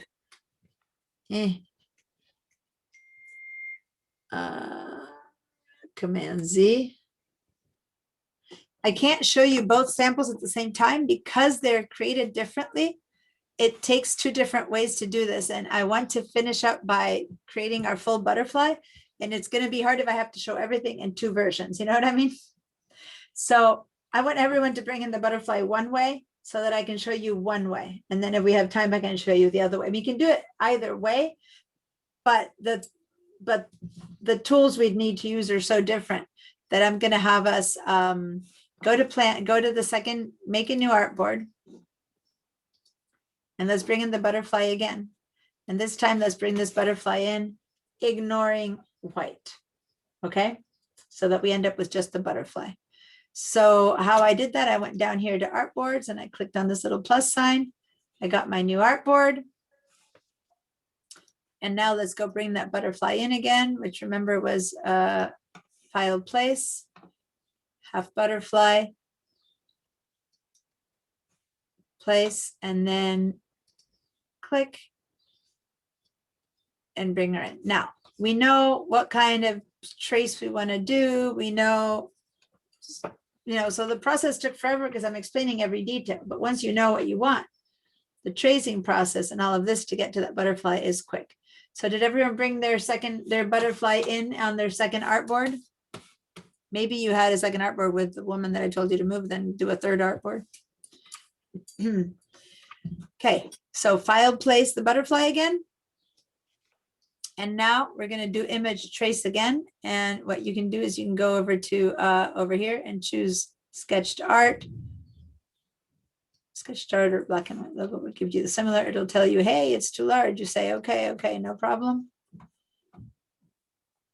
It'll do the scan and over here, let's check ignore white. Put whatever settings you liked best. I haven't shown you threshold. Threshold's pretty. Let me show you threshold for a second because I didn't show you threshold and that's important. Give me a second. Threshold is at what point does your image choose that this gets to be black or this gets to be white, right? And so my original image was kind of black and dark, mid-tone dark gray. So it said, oh, midturn.gray is going to go white and black is going to go black because it's only two choices. But if I change the threshold value, then, and I reset the preview, it's going to go, oh, everything went white. Even the black chose to be white. Or if I change the threshold value over in the other direction, then everything's going to be black because it's decided that the gray stuff also gets to turn black. So at some point in the middle, you're going to have some things that turn white or some things that turn white. Now, this originally was a black and white image, so the threshold doesn't make any difference, but you need to pay attention. If you're getting just blacks or just whites, consider that your threshold might be messed up. Anyway, in this image, since it was originally only black and white, there's not that many choices, but it's an important choice. If you have it messed up, it can mess up your image. Okay, so is everyone ignoring white? If you cut up to me and everyone made sure that this check mark is on, then say expand. And now you will be left with a butterfly that has no background. For those of you who, if you go show transparency, we all have this version where it's the butterfly only, okay? And the reason I want it is because I want it as a separate shape. I want to create a duplicate like we did with the flowers. I want us to join the two sides, flip the duplicate, join the two sides and make one butterfly out of it. And when it's one butterfly, then we can fill it with a gradient, create a background to it, okay? Everyone's with me? Yeah.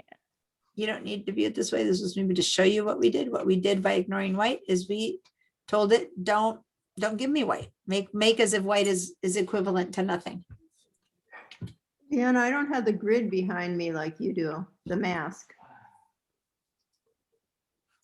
This you see only if you say show transparency grid. Oh, I see. Okay.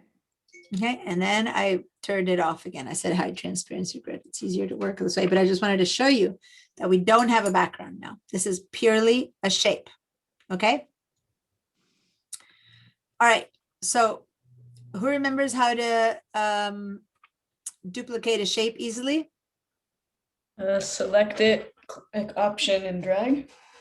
Option for the Mac Option and and drag it. Alt for the PC. So I hold down the Option key and I drag, and there you go, duplicate, right?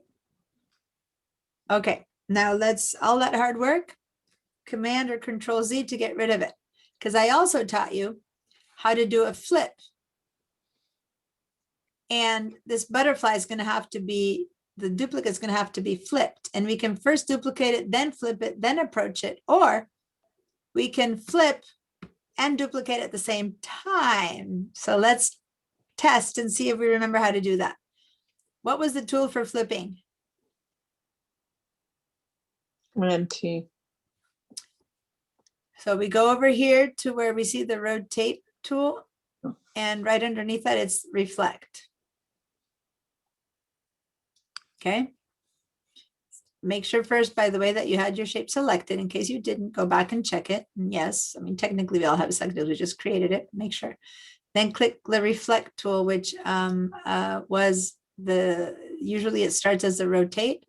But in case the last thing you used was reflect, then it's these two little triangles next to each other. Okay. So reflect tool. And then don't click around too much because this is the one that we had to choose what to reflect against, right? So that if we want it to reflect along this line, we have to click somewhere along this line. Now, see how it's an uneven ending to the butterfly? So don't we might want the reflection to happen a little bit further inside than the edge. But if we put it on the outside, we can then flip that. But anyway, so I'm going, let's, so that you really get that it's a flip, let's put it on the outside. I'm going to click right there. Made my click right there, which means that now I go to the black part of the thing and I flip, and I'm going to get a flip out of it. Hello. Why is it not? We didn't copy it. No, but it doesn't matter. It should be flipping. I didn't copy it yet, but it should be flipping. Hello. No, it's not even moving. There we go. To flip it, then you just need to hold down the command key to copy it, but the flip should be happening. There it is. Okay, so now if I don't copy it and all I do is I flip it, I end up with a flipped one side. Okay, so I'm going to undo that.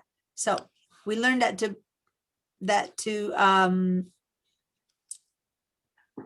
duplicate, you need to hold the Control and Alt key, but to flip, you need it just to choose that tool, click the point you want it to flip from, and then you just need to click and drag, and out comes the flip thing.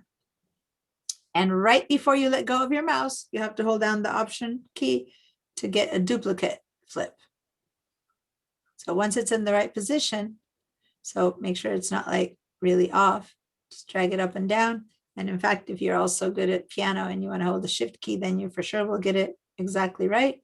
So now I'm holding both the Alt Option and the Shift key to constrain it and to duplicate it. And then I let go of my mouse, and there I have my flipped. So I'm going to do that again. Just so you first, when you have your thing selected, if you have a mess of anchors and stuff, go ahead and do Command Z a few times so that you're back to empty.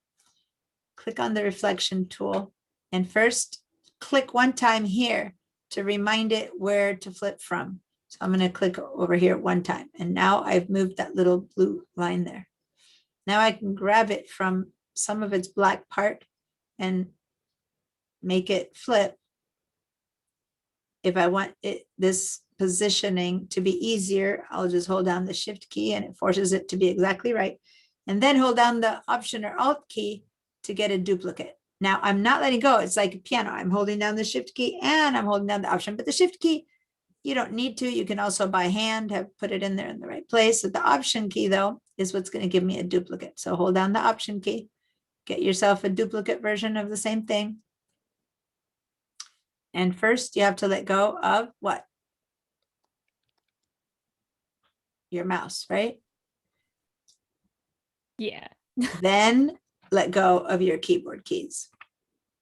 All right, so we first create the position and then we let go of our mouse, because if I first let go of my keyboard keys, then I don't get my duplicate nor my flip. Does that make sense?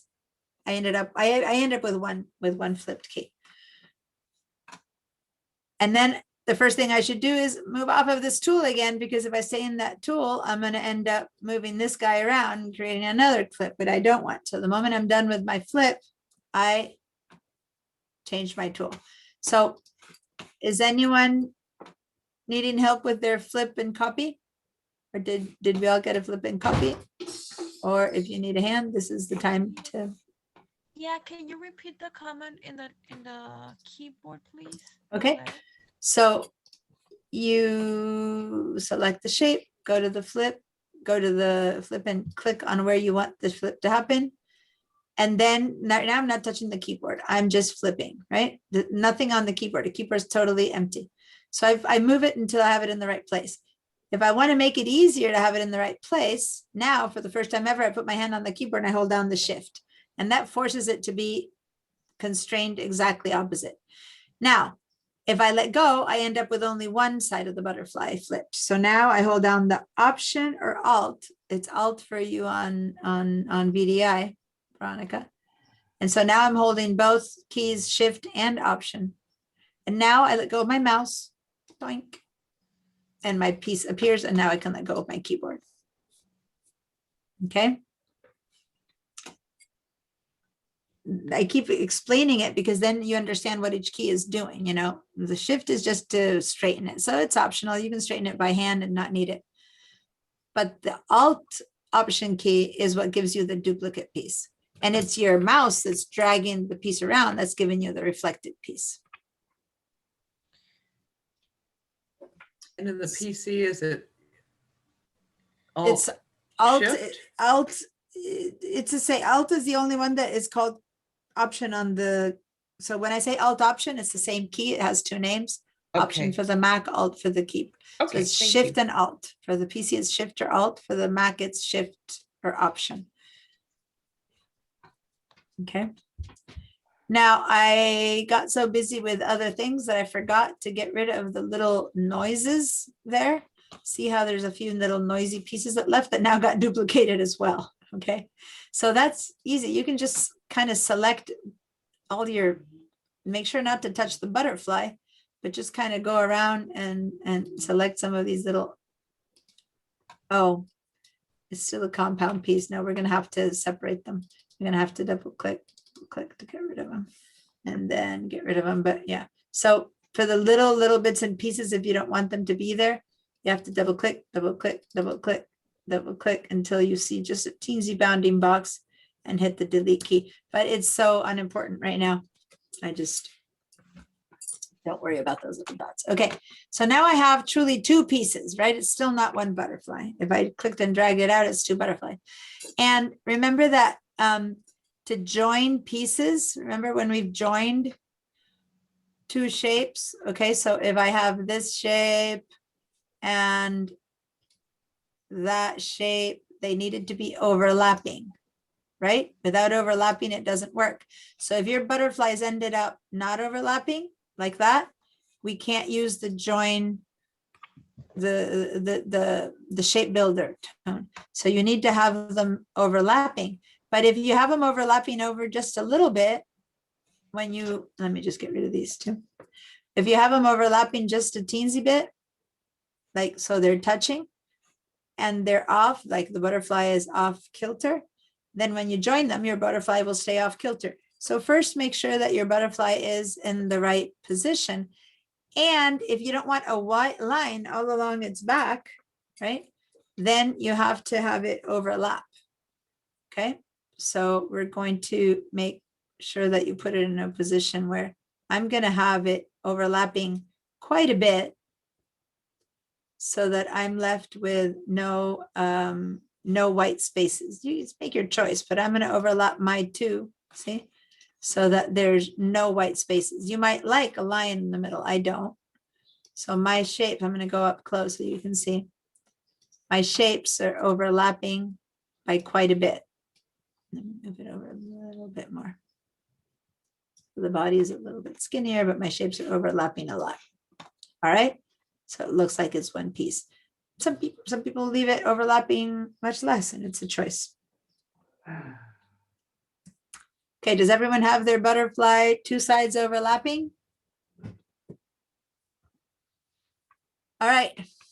So just as a reminder, again, I'm going to remind you that if you have one piece, and I'm going to give it a color so that you can just as quick review, and then another piece. Right, so then I'm going to make a circle, for example. Right? And let me give it a different color. So this is just so that you can remember what we're doing. And a third piece over here, and this one's going to be another color. So if you want to join these pieces, does anyone remember the name of the tool that we're about to use? We've used it a few times by now. Shape builder. The shape builder tool. Thank you. So then all of the pieces have to be selected. So in this case, it'll be two butterflies, but if I'm going to give you the example here to remind you how to do it. So we have to select even a little bit of each is enough to select all three, right? And then watch the shape builder tool. You need to drag it across all the parts that need to be connected. So in this case, if I connect these two, I also have to go down here and connect that one, right? For them all to connect. All right. So in our case, I'm going to leave that there and undo it in case I need to give an example again. In this case, I'm going to select the two butterflies and the shape builder tool. And I'm going to move up a bit. What we need to do is it's going to have to, if all I do is connect this to this, and you left no holes, then that's going to work because they're connected. But if you left any little bit of a hole, you're going to have to go in and keep connecting in detail. So I'm going to go from here to here. And since everything is overlapping, that could be enough, except for, do you see at the top and at the bottom how I have like those little holes? See, do you see what I mean? I can't point to it because my mouse is on it, but well, I'll let go. And I still have that left over and that left over. See right there and see right here. So I need to go in and drag across there also. And then I need to come and drag across here as well. And drag across here as well. I need to make sure that all the bits and pieces have been joined. Now I've truly made it one butterfly. Okay, so keep dragging any place that yours might be different than mine. You might have a little one over here. Some people have to kind of do a little squiggly line here because they left on and off a few pieces. And so you need to kind of join, you know, stuff like that. Just make sure that everything that you want to be together has gotten touched with that tool. And then Command 0 and leave that tool. And now you have one good old butterfly.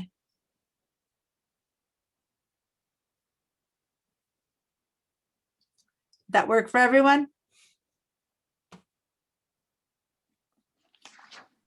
Yeah.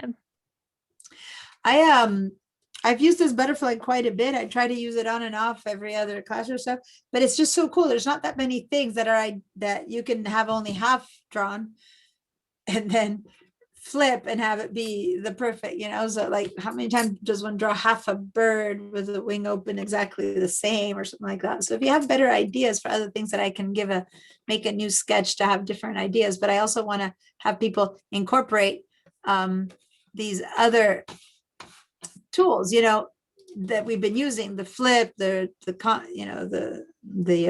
join, the duplicate. And so that's why I like this example so much, because you practice some of the things that we've been doing. All right. So now we have a butterfly that we can play around with. And I'm looking at the time, 12:44. We have only one more minute.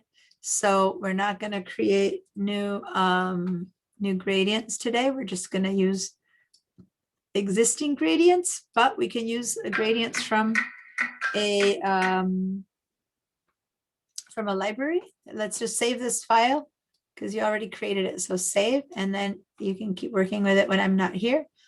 But let me show you. When I go fill this with a flat color, I get the whole thing with the flat color. Or I can go to the libraries here and fill it with patterns or with gradients, right? So I'm going to go over here to the swatch library menus and show you what I mean by patterns. You can go over here to patterns, and maybe patterns, basic graphic dots, for example. So I can fill it with dots like that. And so when you bring a library and I say, I want that dot and I want those dots and I want those dots, you are, every time you click on one of these guys, it's transferring in here. I clicked on like 5 or 6 of them and see how it's transferring in there.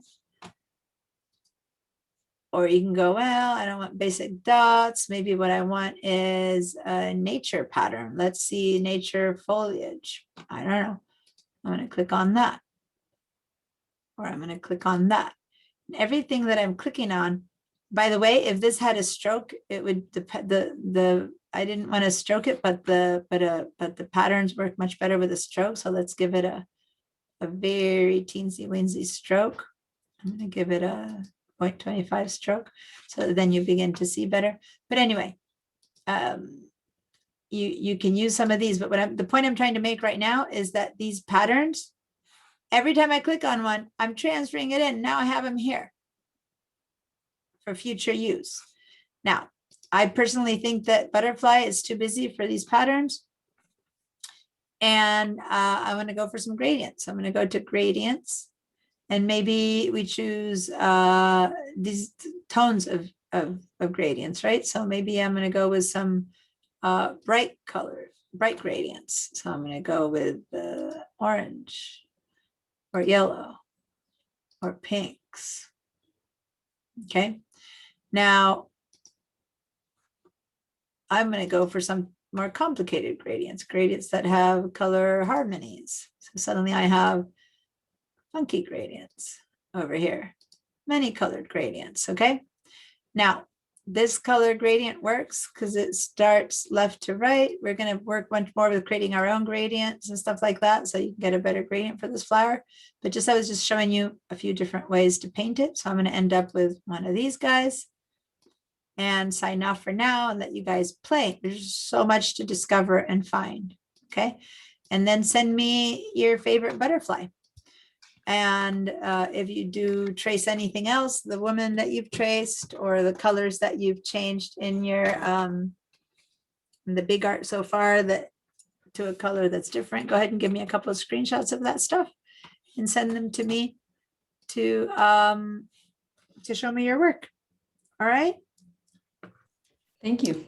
I'll see you next week. Thank There's you. a ton more to be had. Thank you. Just play around. You're welcome, Thank you. guys. Bye-bye. Bye. Fiona. See you Bye. next week. See you next week or this afternoon for some of you guys. Good Thank weekend. you. See you later. Bye.